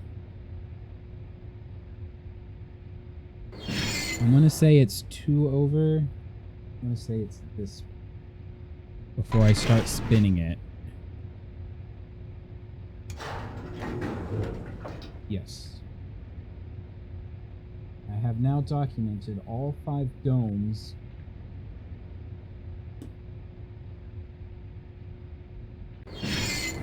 Believe I can leave now. And I don't think I have to come back. Where's the button to go down? There it is.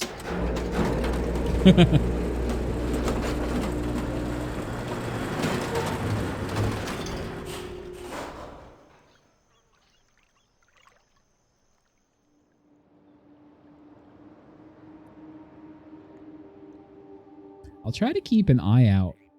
I know Gin has a few journals. And I know there's a couple of other journals. I'll try to keep an eye out. We need to, at some point, go back to Cho, which is the guy who was thrown off the cliff. Keep an eye out for... Find where... Survey Island is mentioned.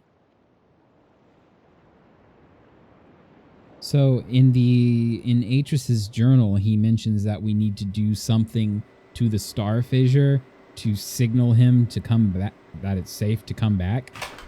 But he doesn't say how, and he doesn't give you any like hints at all. He's just like, the star fissure could do something pretty big. You should maybe look at that.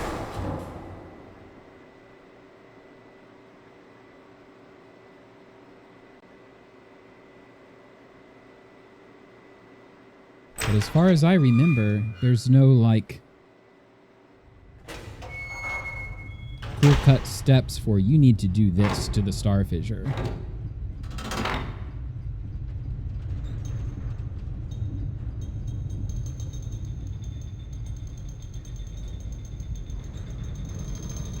Ooh.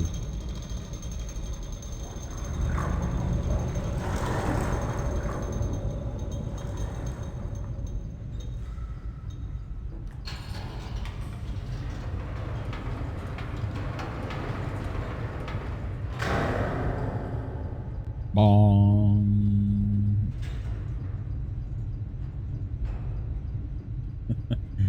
It's a, again, public call box.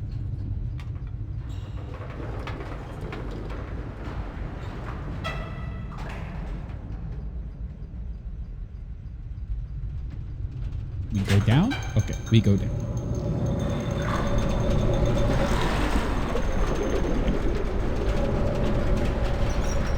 Oh, I suddenly remember. I won't spoil it. I think I've spoiled quite a lot already. I remembered I just recalled like the number, because we've had the beetle and the sunner and the frog and the wark eyeballs. I remember the first one.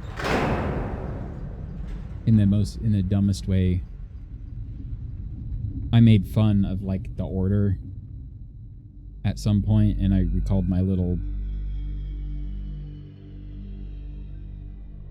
joke. Not really a joke. I like memorized the sequence so I could at least get as far as I could. I just kind of walked and didn't pay attention to what I was walking toward. So let's do that again. Big ol' underwater.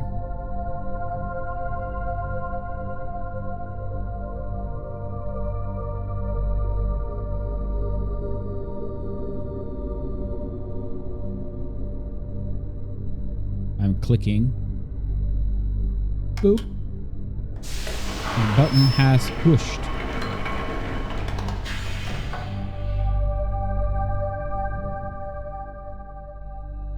Did that light come on or no?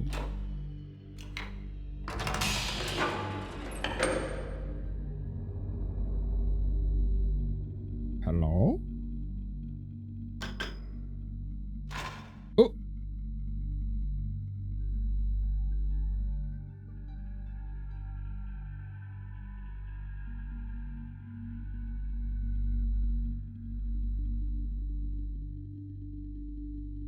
Well, I know who that is.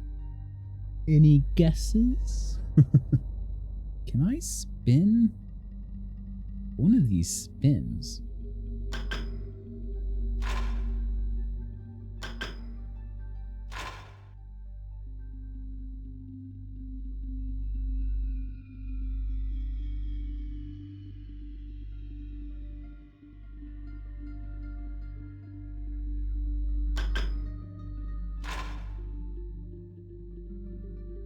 Yes.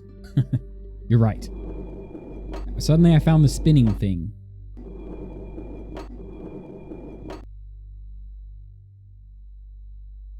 By the way, I guess now I can tell you. So we've got a beetle, a sunner, a frog, and a wark eyeball. This is the other eyeball. See? The eyeball. It's a fish. So fish, beetle, frog, sunner, wark. That's the little sort of word chant I've like memorized eons ago, it feels like. Fish, beetle, frog, sunner, wark. I could tell you that in my slip. In my sleep. I can English, okay?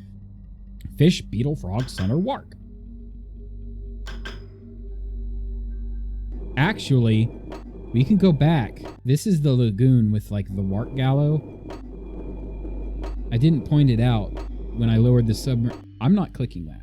It's just like going. I didn't point it out when I lowered the submarine. There's like a rock, a conspicuous rock with like a telescope sticking out of it. And it's like, if that's a spy device again, you're just hoping that the villagers are like, don't pay attention to like a telescope's moving around a rock.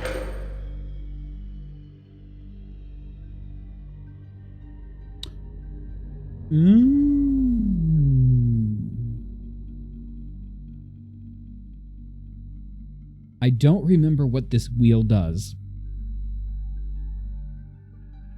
but I know that these are the symbols on each of the spinning domes. You look through the viewer, and as the wheel spins and does the shutter thing, you're supposed to click the button when you see the gold icon on the spinning domes, and these are all the different ones, but I don't remember which one's which. But I need to write them down. There's 6 of them this time. Normally, 5 is the key number.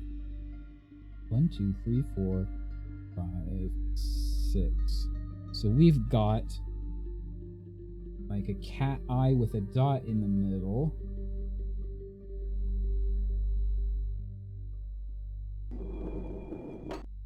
And then we've got just a dot in the middle. And then we've got sideways eye. Dot. Oh. One with a line through it. Horizontally. Funky eye. I don't know what you'd call that.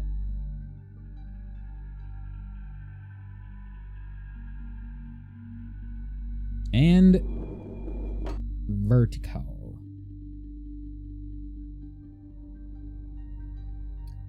Which one's which? I don't know. That button. That clicks and does nothing?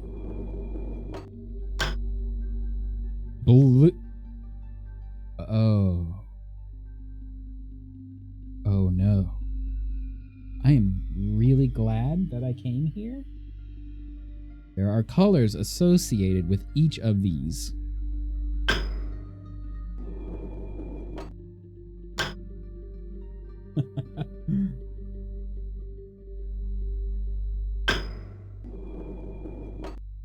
Bonk. Yellow. Orange.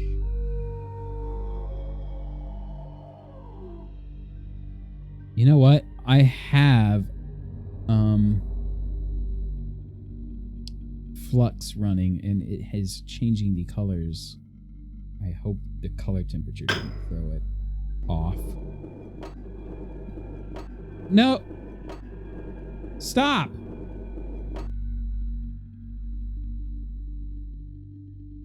What it do and why? This is yellow, right? Yes. Orange.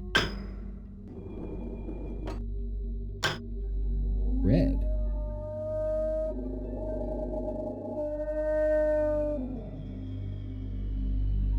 Well, look who we have here.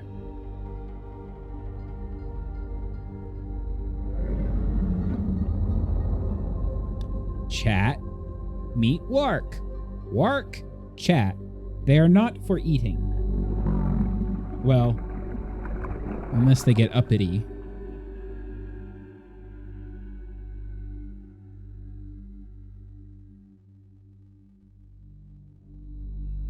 Is he gone?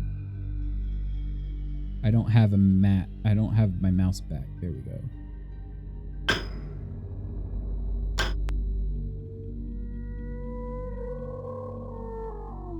I recall you can keep clicking the red, and he keeps coming back to a point.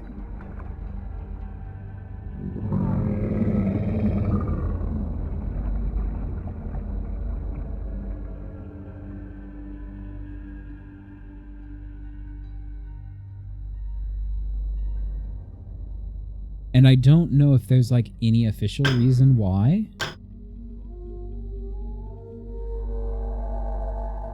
Like, it's hard for me to separate what I just know as fan canon and what is real canon.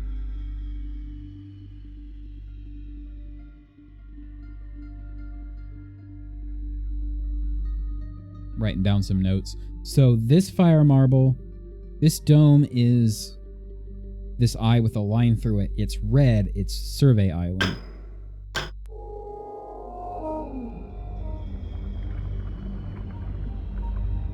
Is he super mad this time? Yes.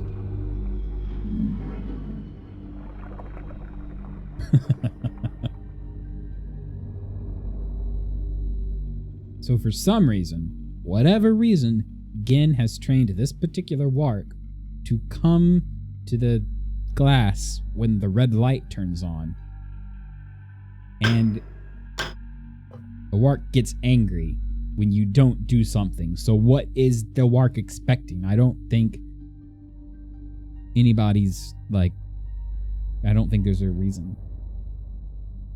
I imagine Gin is throwing people in? I don't know.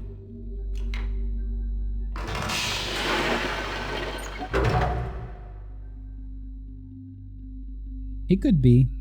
He's like, stop turning the light on. How do I get up? Oh, button.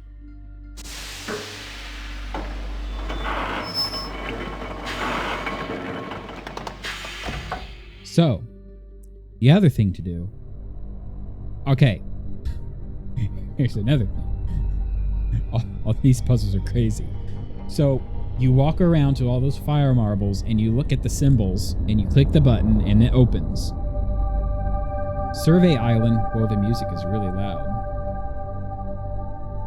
This is Survey Island, and the shutter was broken, so you couldn't see the symbol. But using this thing, we found out that the symbol is the eye with a line through it. It's red light. The light is on. Clearly, it's like above us. So I'm going out on a limb and saying that the red light is Survey Island. But we have to visit all the domes on all the islands and associate the eyeball symbol with the island that we're on.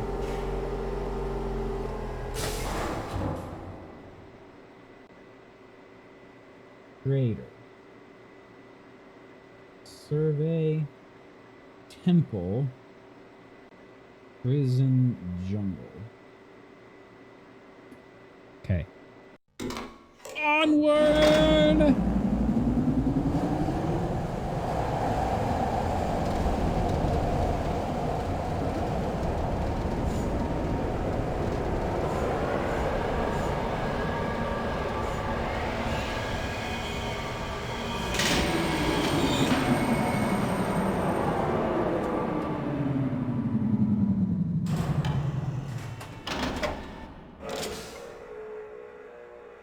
Just kind of checking the stream status. No dropped frames, but the bitrate is going kind of wiggly waggly over here. Has everything been all right? Video-wise, it looks like it.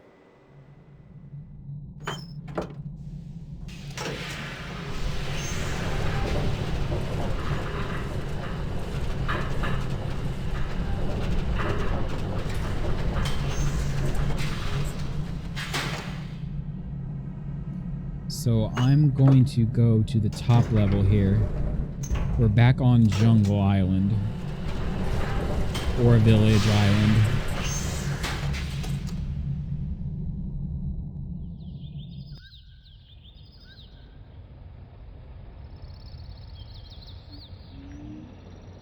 That's the way I came from.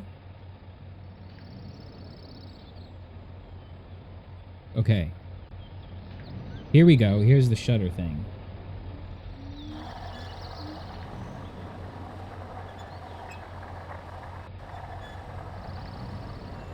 Uh-oh.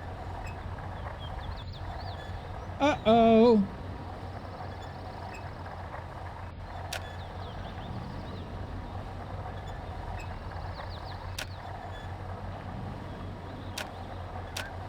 My theory is completely and totally wrong.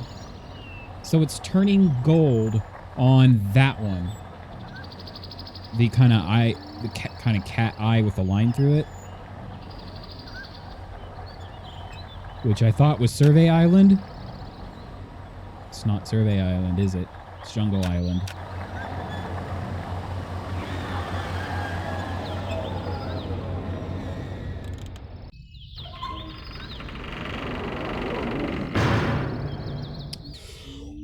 Well, cross that out. Jungle. Jungle is red and calls the Wark. So the Survey Island is still broken. So we're going to have to find the symbols for all the other islands manually and then just do process of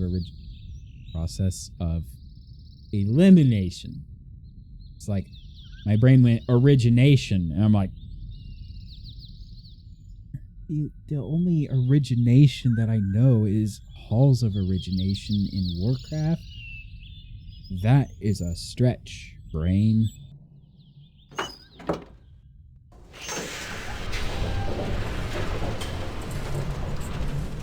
Look at my notes. My notes are getting bigger, and I think I still need more notes. I hope at the time that I need it, I can figure out my grid drawings.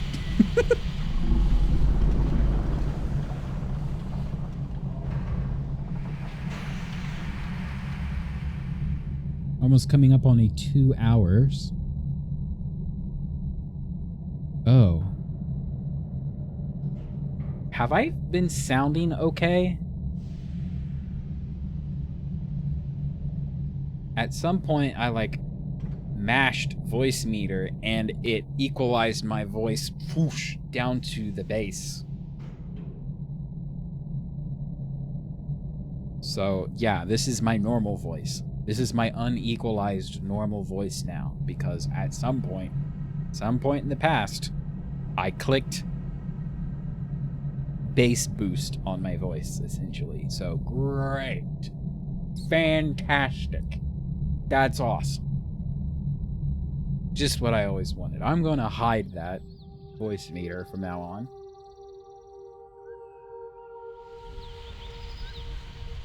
Random kid?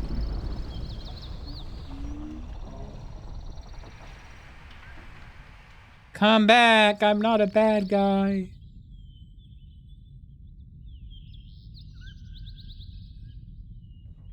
I'm just poking around everywhere your evil god goes. All right. It's book time. Forward. Okay, so something to watch for. It's kind of cool. It plays off the whole water thing. There are orange rings. See? This is heating up the water so we don't drown on the way.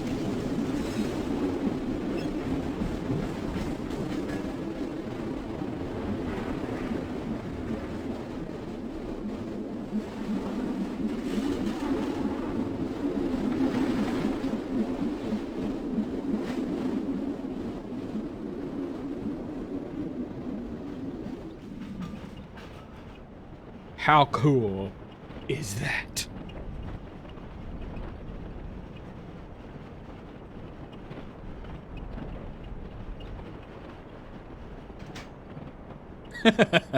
Wow. Don't you blah, blah, blah. Don't you blep at me.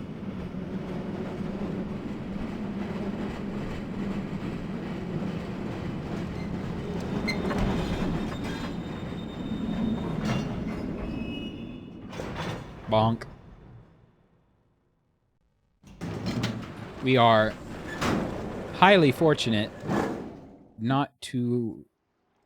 that the wood chipper is not turned on.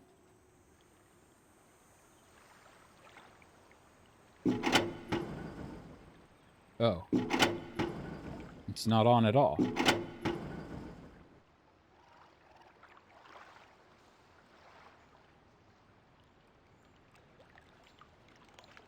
So this is where... not to call you out. I shall call you out anonymously. This is where you got stuck, right? Because I don't think I've done anything anywhere else to change this.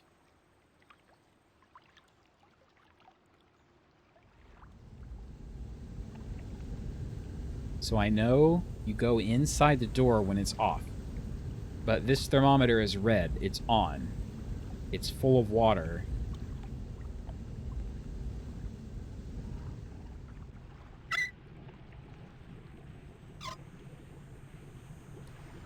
So one pipe goes up. One pipe goes down. And down and around up to this. And this.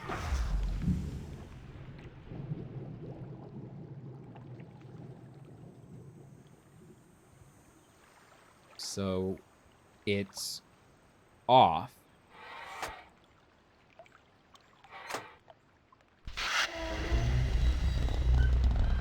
This drains it? No.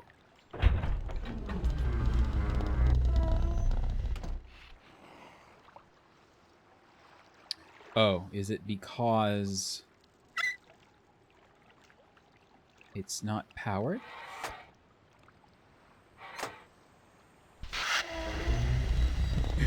I can just imagine the guy sitting here pulling levers just like, does this work? Does this work? Does this work?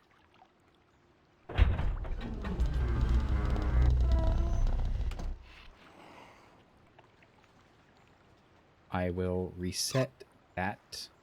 Now, there's this thing out in the middle of the water.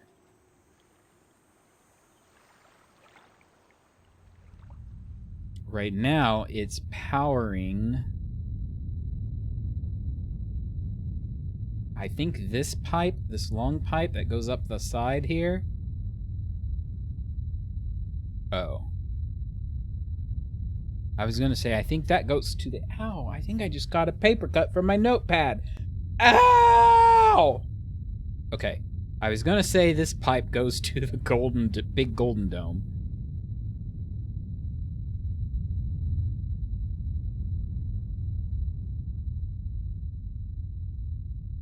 Maybe not. Okay. So right now, this thing is pointing to this pipe over here, and it's going up into the wall. We need to power the boiler. And now I think this should work. Did this light up? I think this is lit up now. So this should drain the water.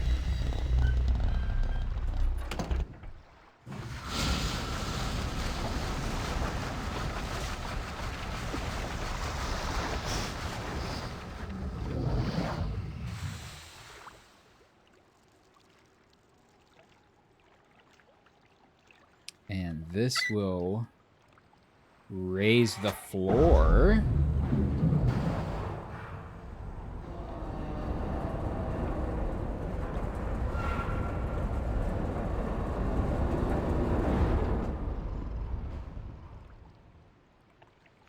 And the door should open. Open sesame!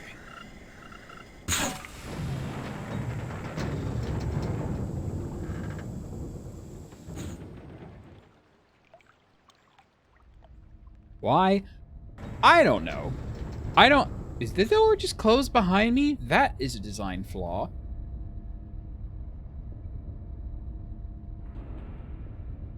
So, it's a boiler. We will soon find out that it makes... So, on Jungle Island, they're like cutting down all the trees. They're throwing the trees into the minecart. Minecart goes here. It goes into the wood chipper. It gets carted to this. So they're just boiling wood? They're just boiling wood chips? Are they just laying it out on this floor here? It's like I don't understand the process of making paper. Like what they're doing with a boiler full of water. And yeah, you just walk through the completely and totally dark tunnel.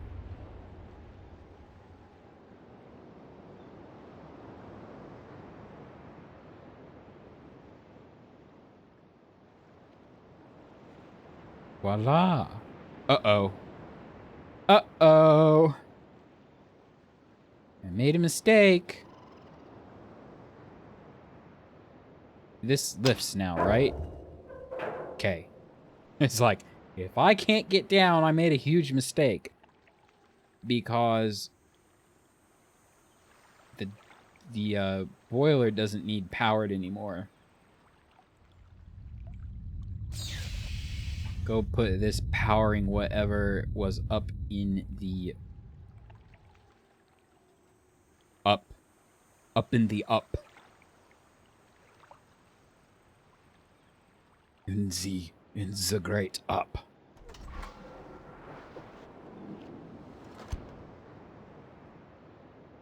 Okay, so in abduction, there is a particular puzzle.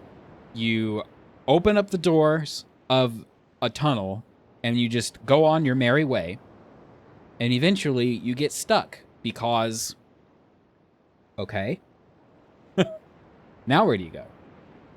That particular puzzle is a reference to this particular puzzle where you throw open the doors and you go on your merry way and then you get stuck. You close the doors and suddenly, oh look, there's 2 different ways to go all of a sudden.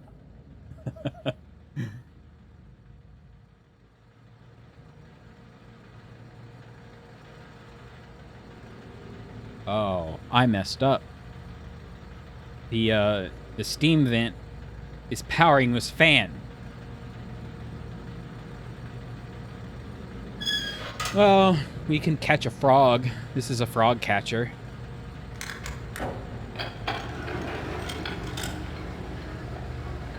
Put a frog pellet on the frog thingy and...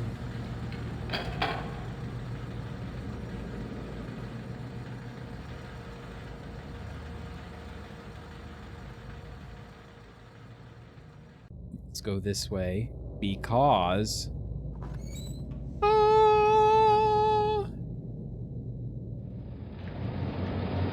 Again, you're like, well, here's the dome.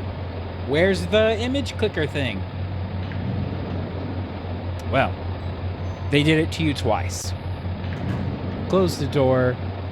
Here's the way to the image clicker thing. So this is Crater Island. Okay, so it's a circle with just the straight line through it.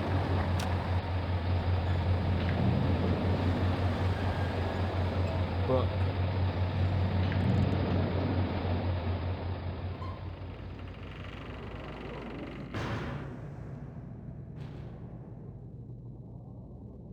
This is the one we don't have a color for.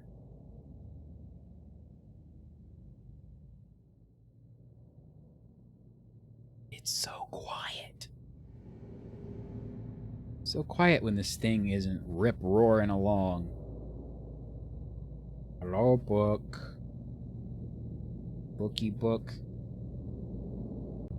I don't want to spoil anything because I'm pretty sure that we're coming up on a journal that it'll explain a whole lot about what all this mess is. Did we catch a frog?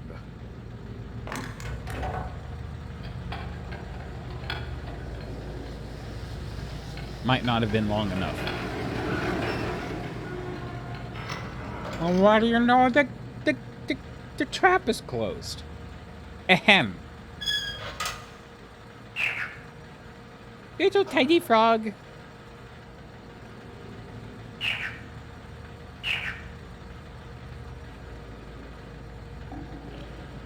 Blop. So, here's some more trivia for you. You may know of a certain individual named Marty O'Donnell, who is known fairly well in the Halo community for making the music, along with, I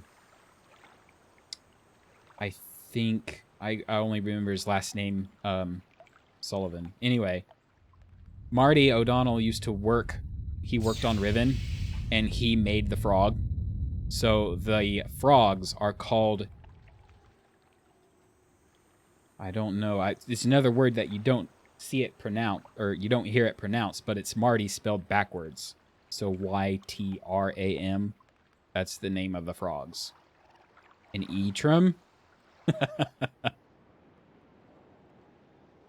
So the purpose of the frog,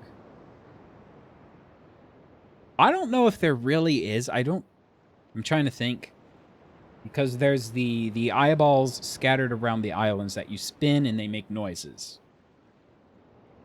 So the number 3 eye makes the sound of that frog. But you know it's a frog noise You don't really need to, like, get the frog. It's just kind of like a, I don't know, a thing to do.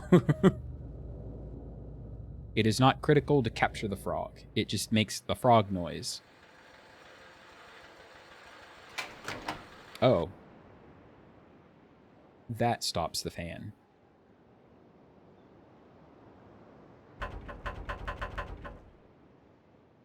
Quick clonk. Well, looky here.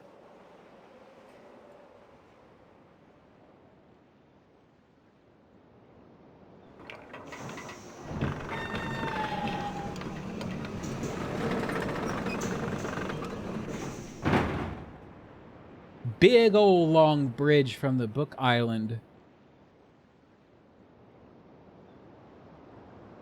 Whoa. It's a pretty big island. To the Golden Dome. So we come along the backside of the Golden Dome. Spin this wheel.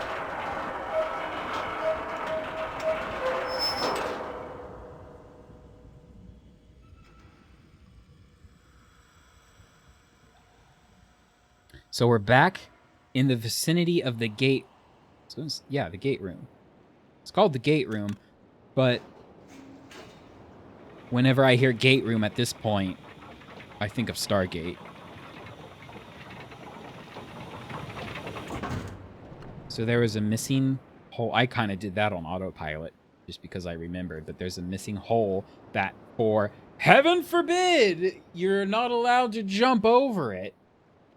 But there's a button. You turn around and there's a button that solves that problem. Flip the switch.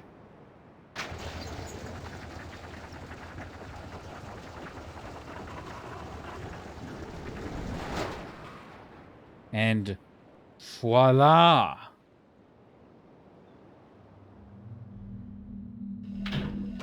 Remember our friendly neighborhood rotating gate room.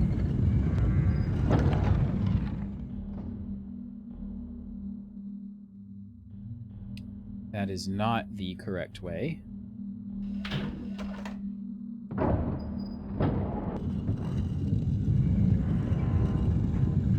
There is a small possibility this could be finished tonight.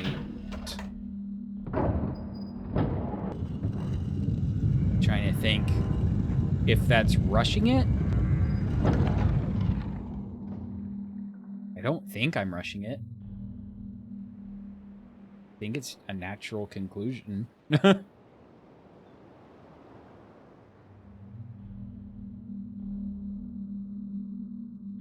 Okay, so here is the...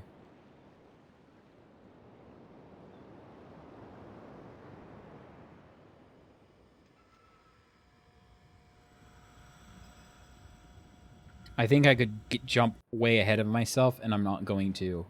Let's get into Gen's laboratory first. Oh, I mean, I keep thinking it's unlocked. So you turn off the fan, and then you... Okay. So I turned off the power to the frog machine. And climb in through the vents like any good Mission Impossible show. Behold, the treasure trove of knowledge. Take a look around first before we... Walnuts. There's an eyeball.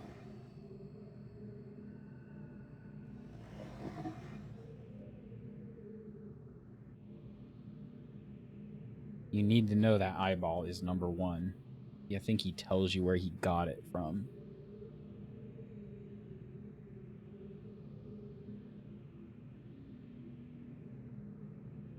He is making books.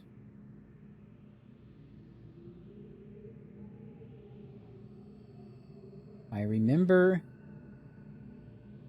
some other, like, snippet from the making of Riven. And it was one of these vials, you know, they're filled with liquid, and look at the refraction. So this is in 1996, okay? You need server farms to render still images. And they were running into a problem with one of these scenes. It was just taking forever to render. And they figured out it was because one jar was behind the other jar just a little bit. So it was calculating what? Quadruple refraction. So it was calculating one face of glass, then water, then glass, then glass, then water, then glass. So they were just like, just put the bottle beside it instead of behind it. And it fixed the scene. Like they were able to render it in a sane amount of time. Here it's kind of overlapping, but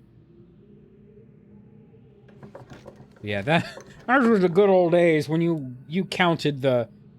It wasn't measured in gigahertz. You were lucky to get 100 megahertz at the time this game was made. It took my family like 3 or 4 years. Well, what? It came out in 1997? Yeah. And we got our computer that played Riven at the end of the year 2000. So it took us 4 years before we had a computer strong enough to play this, and this wanted a 233 megahertz. I don't know if Wikipedia says what the original system requirements were. All I remember is that we played this at a friend's house finally, or I did. I played it with a friend at his house, and he had a 233 megahertz PC. And it played it just fine. Oh yeah, nowadays you could put... There's so many like mathematical cheats they've determined since then. You can put whatever you want in front of it. I mean, yeah, games don't even... Real-time games don't even... Well, they're starting to do ray tracing now. But this was actually like full-blown ray tracing for each scene. It was just like taking a snapshot.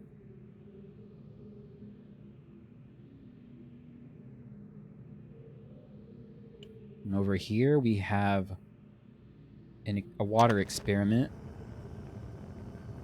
So he's got water in here. You heat it up. The water doesn't evaporate. It just lifts up.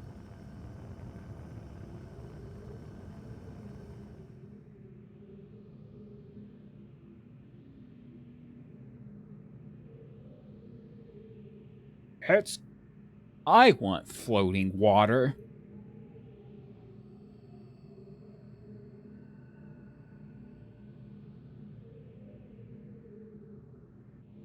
Am I still here?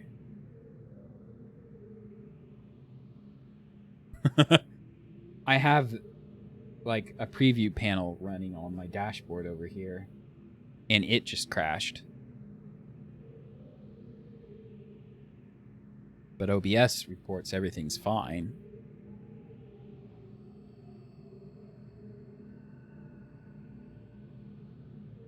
Okay. Phew. Still working. Good, good, good, good. Anyway. I wanted to open... bird eggs. That's it? I thought there was more to it than that.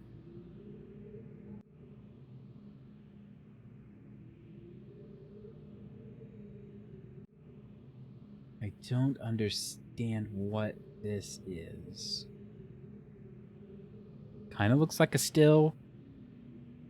Then this looks like a syringe. It's not. It looks like a grabby thing. So he's got a tool to grab something small.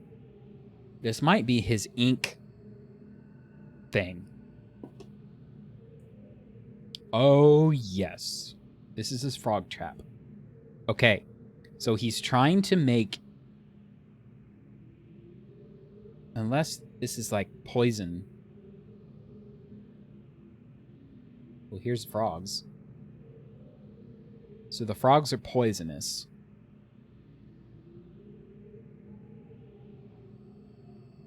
He makes ink out of the beetles. He's making paper out of the trees. Obviously, that's what you do with trees. Okay. So let's check this out. 87,728. Last week, while monitoring the situation of the villagers from the scope in my survey room, I observed one of the natives swim out to a small object that appeared to be floating, but anchored near the entrance to the bay. I ordered the object removed from the water for inspection. Several days later, however, I was surprised to see another floating there. The missing object had apparently and quite mysteriously been replaced with a new one overnight. I've long been aware of the existence of similar artifacts on the villagers' island, but have paid them little notice until now. Tomorrow I shall send surveyors to catalog the others. So, clearly, Atris gets his journalistic mindset from the crazy god Gen. Oh, I wanted to actually save. I haven't saved. Too long to go without saving. Resume. Whew. All right, here is a journal that we cannot take with us. Ahem. 82.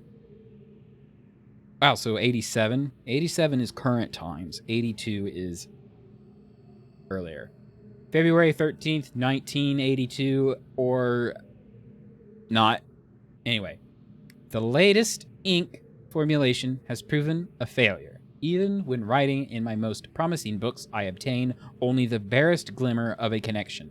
It is frustrating to expend so much effort creating a blank book only to end up destroying it when it doesn't work. There are days when the lab is uncomfortably warm from the flames of these failed attempts. The further I refine each element, the formulation of the inks and papers, the physical dimensions of the books, the more I realize that the list of potential combinations is nearly infinite. It is during moments like these that I despair. Without access to Dunny, my long-term goals may never be accomplished. Nevertheless, there are avenues of research which remain to be explored. This is super hard to read. Who writes that small? That is not nice on my eye. Anyway. 82.5.8. I am discontinuing regular observations of the stars beneath the fissure, although I've been able to track the dark, cloud-like formations that migrate through the star field and have proven that their paths are cyclical. Without proper instrumentation, it is pointless to continue. My general theory concerning the nature of the fissure has remained unaltered since it first appeared. It seems that the fabric of this age has been breached in a way that permits matter to be hospitably exchanged between two discrete but overlapping spaces, much like a link. Capital L, as in linking book. But apparent physical contradictions surrounding this juncture defy logical reason. The great column of wind that was formed when the fissure first appeared suggests a vacuum, as one might expect in space. Yet my early experimentations revealed the presence of a breathable atmosphere. That Atris and Catherine threw themselves into the void is further evidence that it might be safe to travel, but without knowing its true nature, I cannot take the risk myself. It is also difficult to say what would happen if I were to reopen it after so long, but it is likely that the results would be catastrophic given the changes that have occurred in this age since that time. Maintenance on the steam vent caps completed 83 to 10. I am extremely pleased with the continued success of the system. I believe the construction to have been time. That's not the word time. Let us try that sentence again. I believe the construction to have been true to the Dunny designs of my memory, another example of the superiority of the Dunny technology. It's ironic that Atris and Catherine unwittingly provided me with such a convenient access. No, there is no word access there. Unwittingly provided me with such a convenient source of power. Got it. Also, that is the big ol', no, that's just a steam vent. That made me think of the big golden dome, but that's not the big golden dome. That's just a steam vent that we found around the gate room. As with many of my views over the years, my thoughts regarding the origin of the fissure have changed. I have recently begun to wonder whether it was actually an unexpected byproduct of the changes Catherine and Atris wrote into this age during their escape. Certainly by casting their linking book into the void, they trapped me here quite effectively, but I do not believe that Atris intended the book to be lost in this manner. Much better to destroy it than to risk the possibility of its falling into unknown hands. Surprise! I am here! Also, had they foreseen the creation of the fissure, they would have surely thought that the vacuum it created would eventually consume the atmosphere of this planet. A fate which Catherine undoubtedly would have deemed unacceptable for her homeworld. Ah, yes, spoilers. This is Catherine's homeworld. If I had not been there to experience the construction of the seal, this is most certainly what would have happened, for the villagers were far too frightened to even approach the vortex without my urging. I hold on to the belief that it was an unintended consequence of their writing, for another reason as well. I prefer to think that my son had meant for this age to be merely a prison for me rather than a death sentence. 83-514. Excuse me. I need a drink for... I need to rehydrate.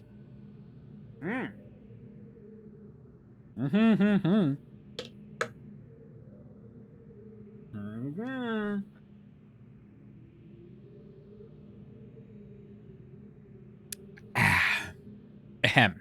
The construction of the imagers has proceeded without fault. It is interesting to see how easily I've been able to adapt the Dunny technology to mimic that of the...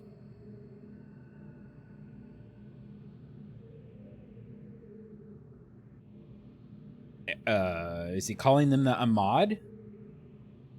A-M-A-D? Is that what that looks like? Gonna compare font structure. A, age. So A, age. M, merely. And I think these two are the same.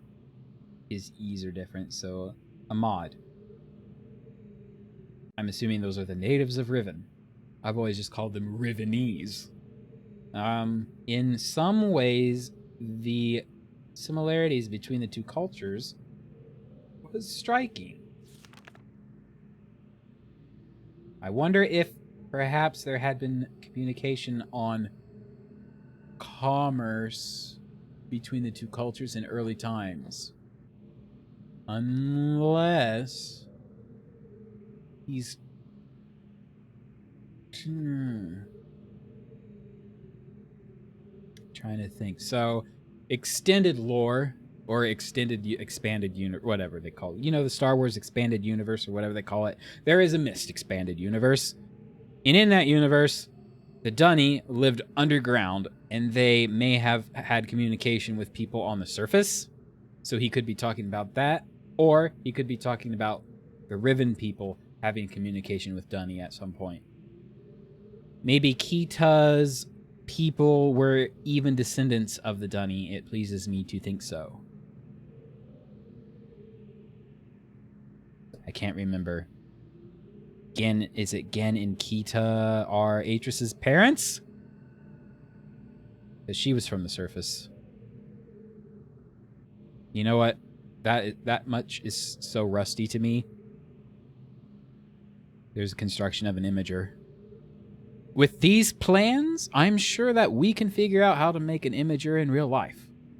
We just need 2 spinning things around a middle bit and a ring with these things and a crank and more whirligig magnets. And a coil of some sort. Nope. It's possible that if I were somehow able to supply the books with a power source of sufficient magnitude, I could suppress the variance enough to facilitate a solid link. It is doubtful that the geothermal cap generators could provide such an enormous surge. Perhaps I could adapt the fire marbles. I have been cataloging the natural elements of this age for nearly 30 years now, yet still I cannot find evidence of the Dunny's preoccupation with 5. As a boy, it was very clear to me that the number 5 had a special significance to the Dunny society. From the ancient heraldic emblems of the ruling elite to the humble homes of the commoners, it was ubiquitous. Its presence here is obviously a direct reflection of the minds that designed the texts that I used to compose this age. Further proof that through their art, the Dunny masters were indeed creating this marvelous worlds they wrote, and not, as many have mistakenly thought, merely building links to pre-existing worlds. All right, more Gen back history, or backstory. Atris writes links to ages like he learned how to write links, and Gen creates his links by taking words from other books. Like, he doesn't write things by himself. He copies, like, hey, this thing looks like I could use that. He basically copy pastes from the Stack Overflow of Dunny linking books and shoves it into his code, and is horribly surprised when it doesn't work and it's broken. Atris understood how to write links. Gen he's just a coder, not a designer. While most of my constructions have been based on Dunny designs, I see now that the ones that I have imbued with the power of the 5 are clearly the most beautiful, the most perfect, and I believe the most structurally sound. I am still attempting to determine how the Dunny color symbology reflects this superior design principle. Although superficially it is based on a 6-color system, I am convinced that there has to be a deeper connection to 5. I will continue to investigate. And those are the fire marble eyeballs. 83, 9, 11. I finally made a breakthrough. I have succeeded in modifying the fire marbles to generate enough power to hold a descriptive linking book in a stable matrix. I have linked to a new world. It is a harsh and desolate age, but is nonetheless well suited for my purposes. And so I have designated it my dunny numbers. Now, I believe I remember his age is called the 233rd age. That is some advanced mathematics for Dunny. We do not get that deep into it.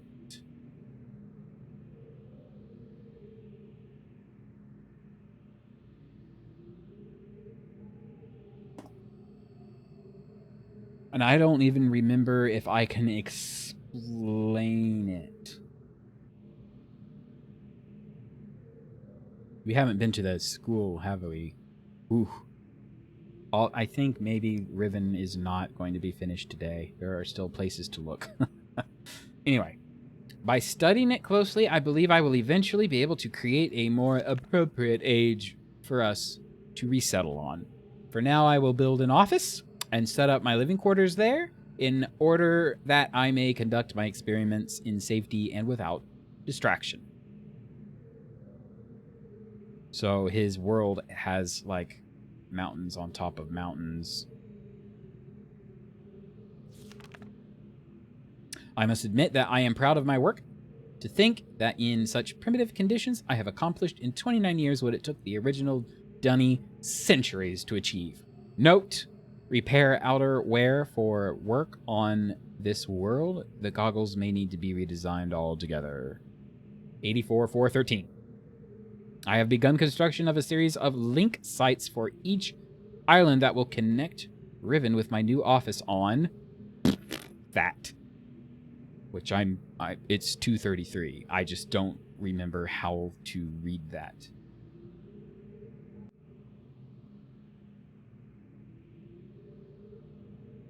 Okay, I'll just say their math is base 25. It's not base 10. It's not base 2 or 16 or 8 or anything that we're used to. It's base 25.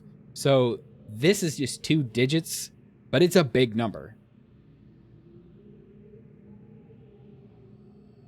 The Survey Guild has finally completed the site location for each island according to my exact specifications, and installation of the domes is underway at last. Work on the central power source got off to a bit of a bad start, I'm afraid, but the pace has picked up considerably since then, and I anticipate no further delays. I'm looking forward to finally having a civilized mode of transportation. Thus, the big, fat golden dome. Due to the rebels' continued disturbance, I've decided to install a coded access system into all of the domes. And this is a coded... This is the... My mind is just like... This is one of the randomized codes that will change every time you play. This is the code to the sliders on the fire marble domes when you open them. So that is a 5. That is a...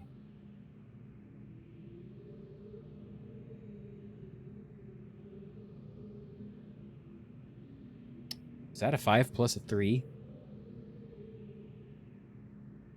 So that's an 8.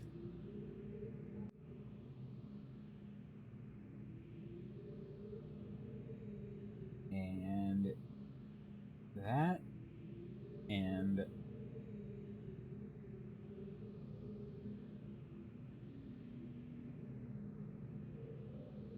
well, it changes every time you start a new game. And it's just so the code is like unique for each person that plays. So it's not like his handwriting changes, it's that each player gets a unique code. So you can't just walk over to somebody. You can't just take somebody else. Hey, what code did you get when you got that far? And then take that code over to your fire marble domes.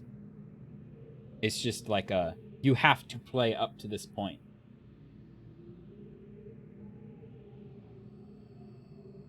I'm writing this down.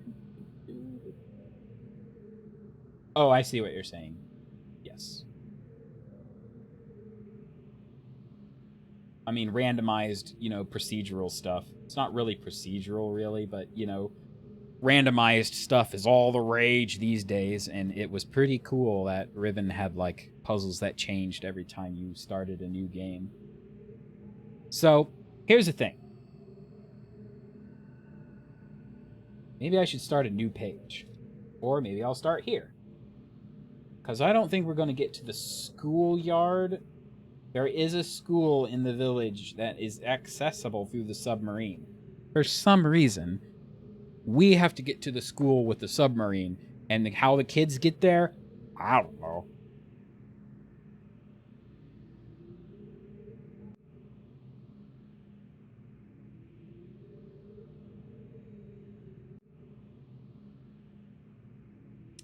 So,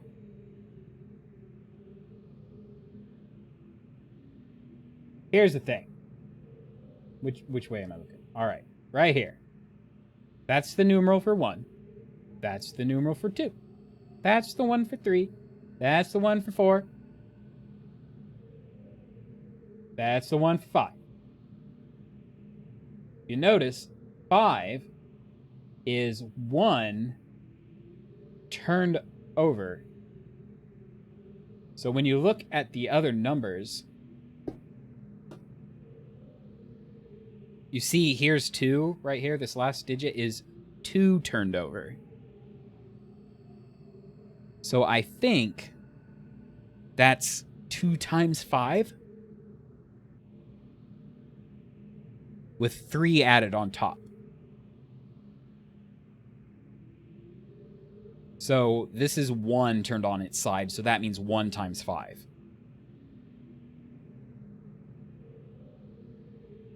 And this is 2 on top of 5, so that's 7. And then this is 3 on top of 5, that's 8.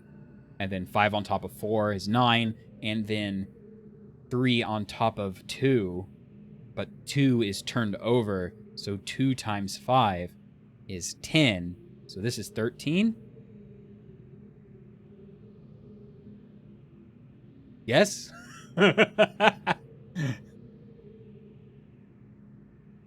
So you can go from 1 to 24 in a little tiny square. Let me see if I can draw 24 real quick. It's 4 times 5 plus 4.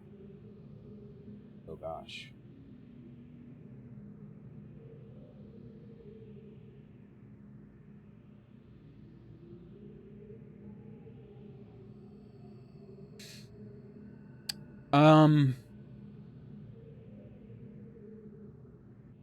No, it is base 25 because if you do, here, I'll show you. They have a number for 0 that is not in Riven. It was kind of like advanced math that they later brought in. This. What? That is 1 in 0. That's 25. So 1 in the 25's place and then 0. So that's why his age, this thing right here, this is 233 because that is 5 and 4.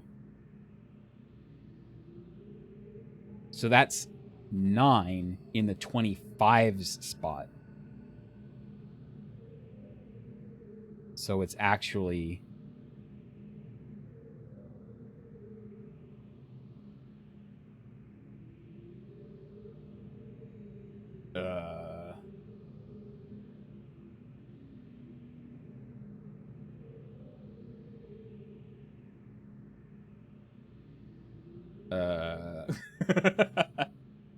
Okay, now see, I know that this is 233 because the last digit right here is a 3.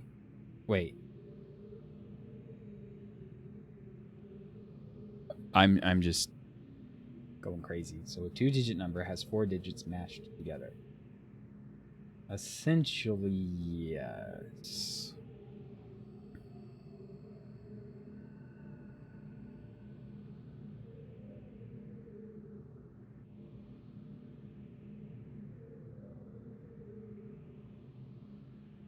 This is going to spoil like everything about Riven.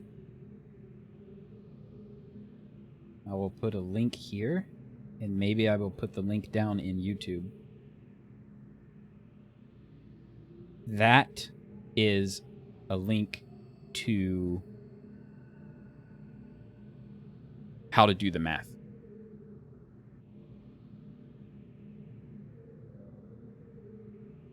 Yeah, so you take 3, and 3 is this left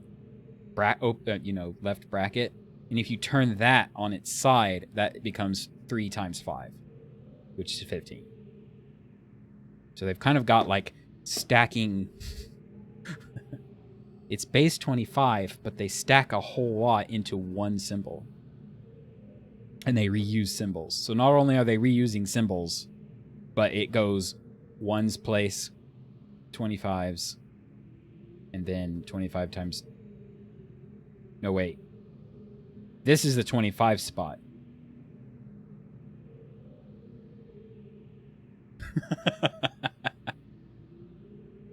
Ah!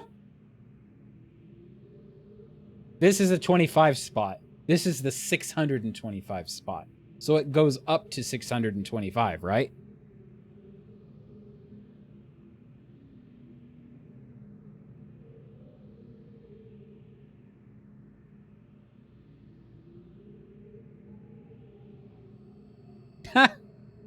Someone like added the dunny integers to that Wolfram Alpha like AI mathematics site.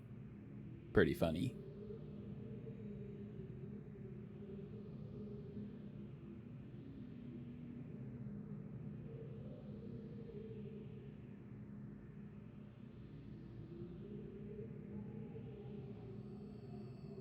I mean, this page is written like a Wikipedia article, and I'm like, just tell me what the second column is.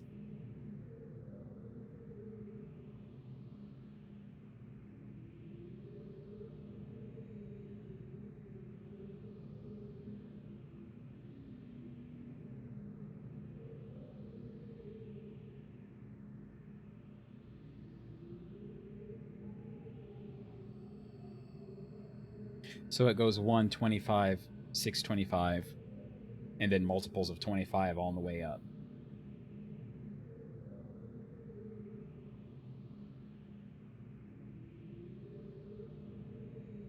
So the first column is 0 to 24. So you have 25 symbols that can go in there, but it's 0 to 24.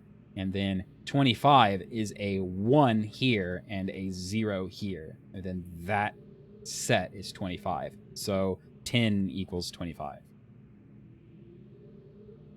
And 100 would be 625. Anyway, that is like a huge thing. That went way off the rails.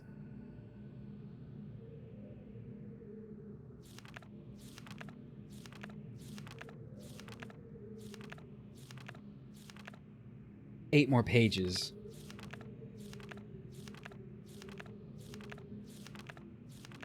Okay, I'm just gonna like power through this. I caught one of my assistants looking over this journal today. I'm glad I've chosen to write it in a language that they cannot decipher. Note: discuss security with each guildmaster. No problems expected from maintainers, educators, and surveyors. Question the bookmakers and builders more closely.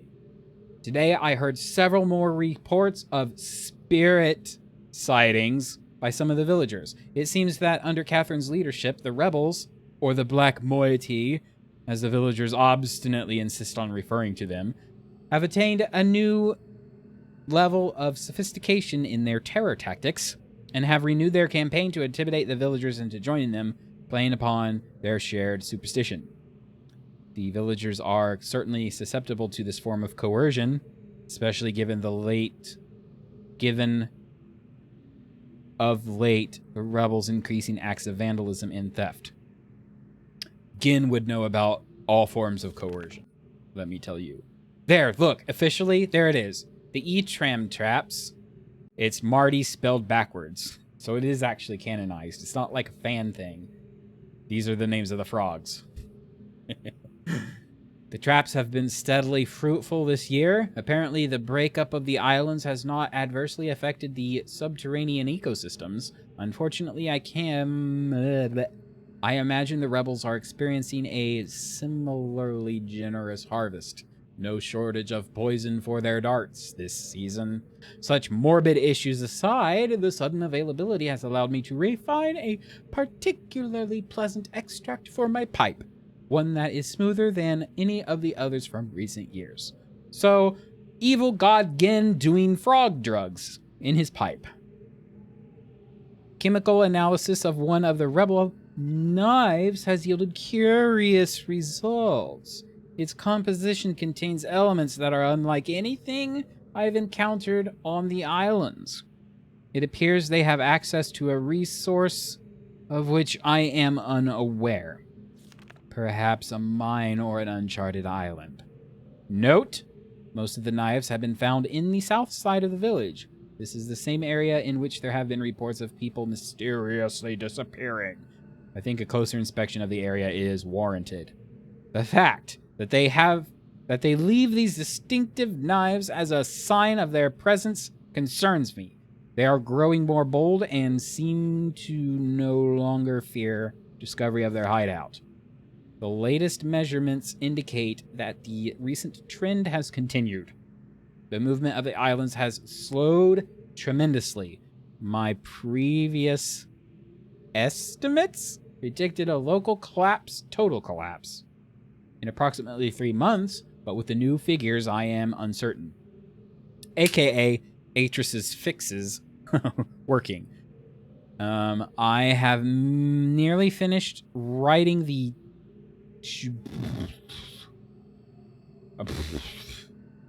234th age?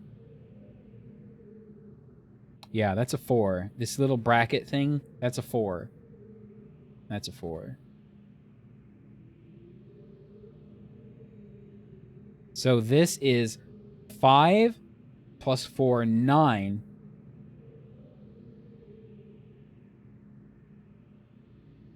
Is that 9 times 25? Yes, 9 times 25 is 225.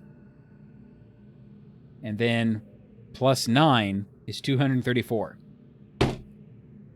I just only figured it out. Anyway, 234th age, and I have every faith that it will indeed be a safe place for us to relocate to. Yet it would be helpful to know what has caused the halt in this age's breakup.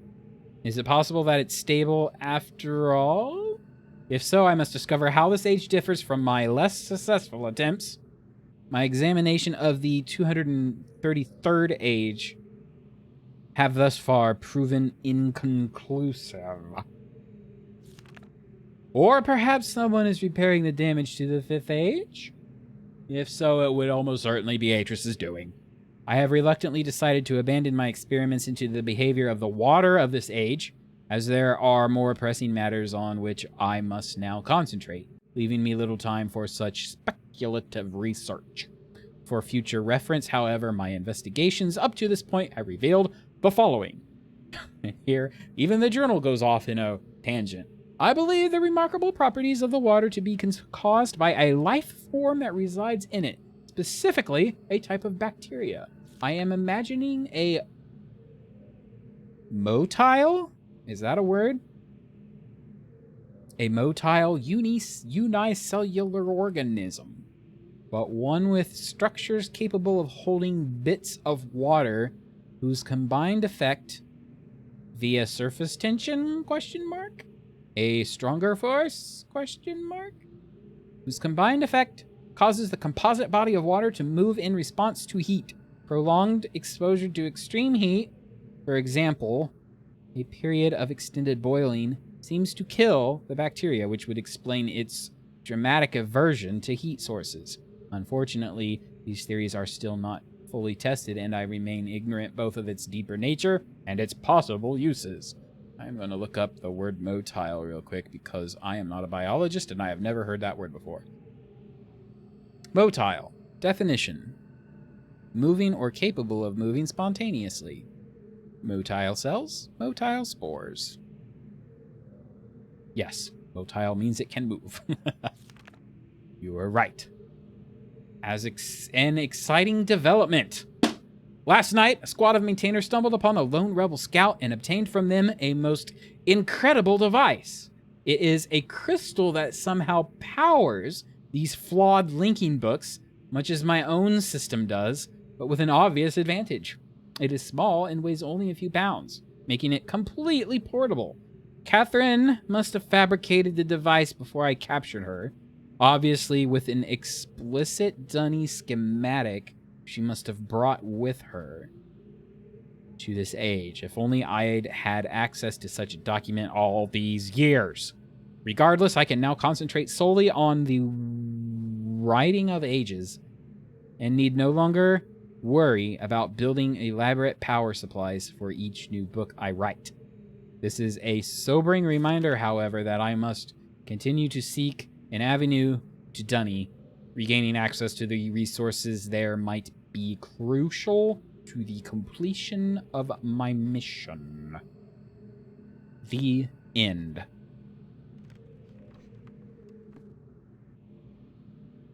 That's a big old book. This is the Fire Marble code that I need to label before I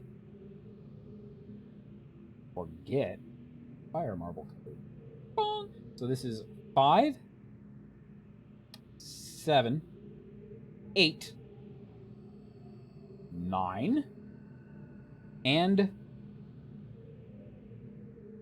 13?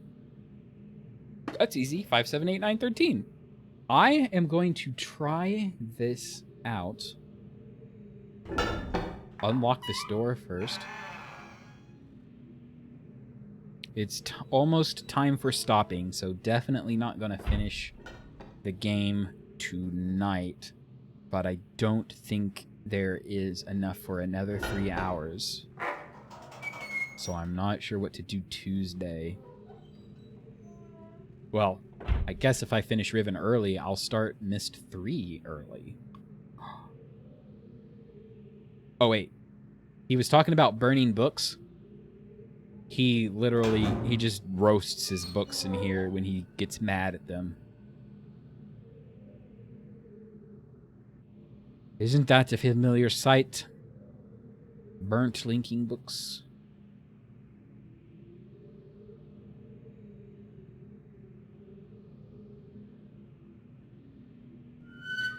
Quite a nice leather-bound book. Not gonna lie. Okay, so the door up there to the left is what goes the back route into the survey island. And this is the front door? Indeed it is. I want to try this code on the Fire Marble Dome and then probably call it there. Because I'm not exactly sure what's next. Alright, so we have a 5, 10, 15, 20, 25. So obviously a 25 slider. 5 times 5 is Gen's perfect number. 5, 10, 1, 2, 3, and 9, 8, 7, 5. Something's happening!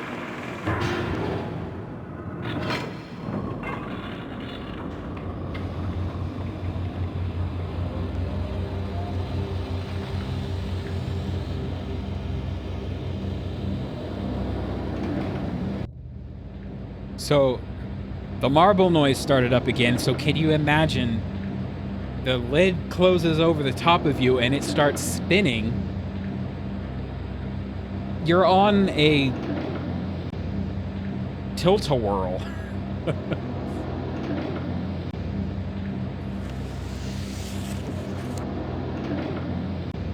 Oh.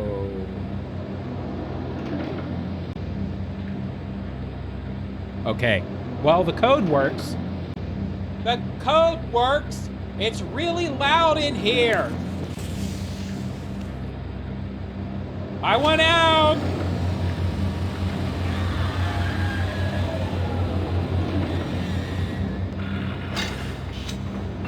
Oh, that's right!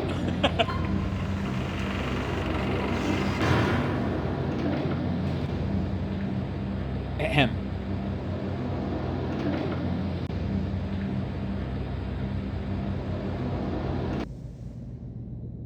Yes. I forgot. The next step. We can't confront Gin until we have the trap book. We need trap book.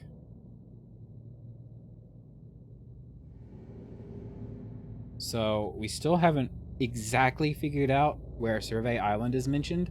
All that stuff I did with the maps and finding the grids and stuff. I don't personally remember where that information comes from, and I would like to know. We need, at some point, we need to go back to Cho, the guy who got thrown off the, actually, let's stop there. Let's go back and see if he's missing. Wait. No. This journal didn't mention anything about a visitor. So he might still be there. I'm personally predicting the guy off the ledge is still here. Because we haven't found the journal that says the guy reported our presence. Beep, boop, beep, boop, boop, boop, doot, doot. He is gone!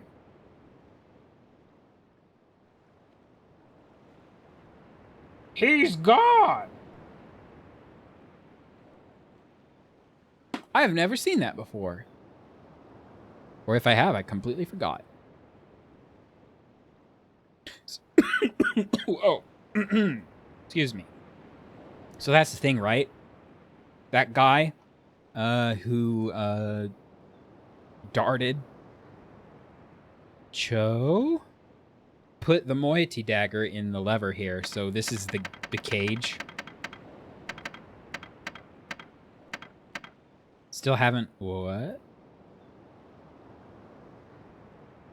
So clearly the person who, like, darted the guy and threw him over the cliff was a moiety. And the rebels are Riven villagers.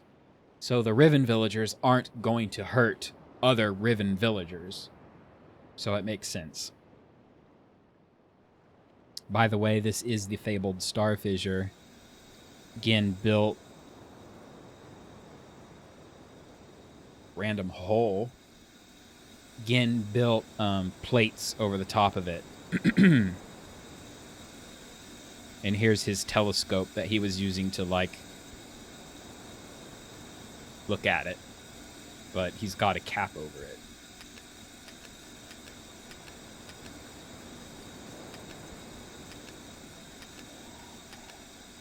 Now, it is totally theoretically possible to brute force this.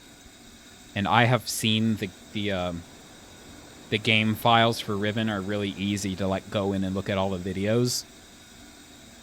There is, in fact, an ending where you can open this up before you've done anything and nothing happens. Well, stuff happens, but there's no of... See, it's supposed to be a signal, right? You're supposed to signal Atris to come pick you up. Atris doesn't come by, nobody shows up, and you just destroy Riven, and that's the end. But I'm not sure if you can really get that. It could be a video that they just left. I clicked the button. I think there's a wedge.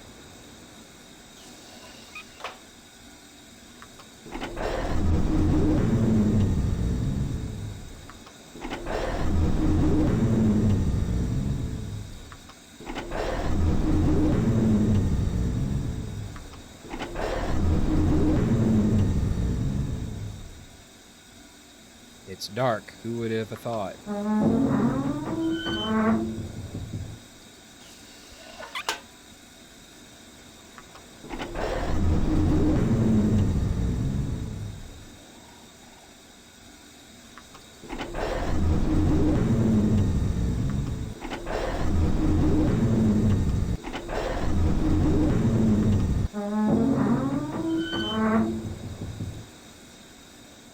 mind me, I'm just here enjoying the creepy sounds.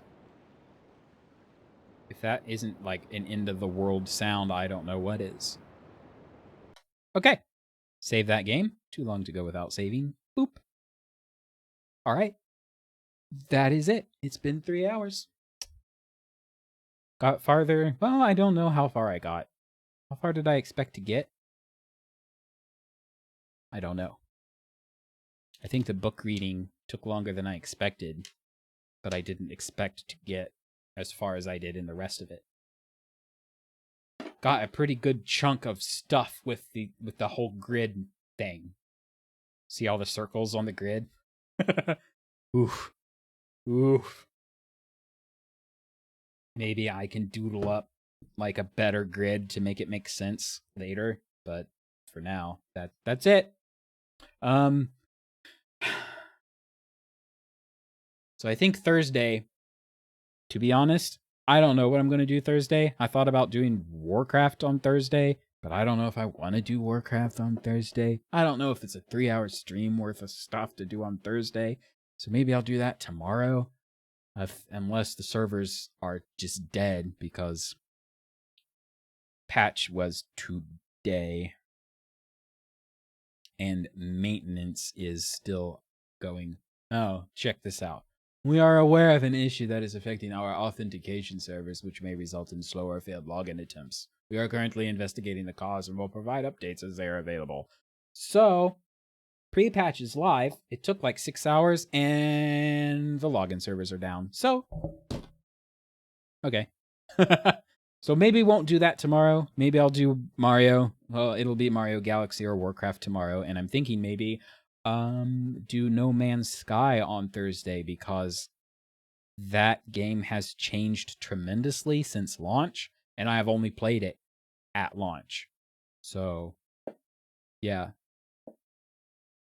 Anyway, that is that. Usually I have my notes up for what to discuss at the end of the stream, but you know the drill. All you chatters and lurkers and YouTubers and VOD watchers, thanks for watching whenever you watch.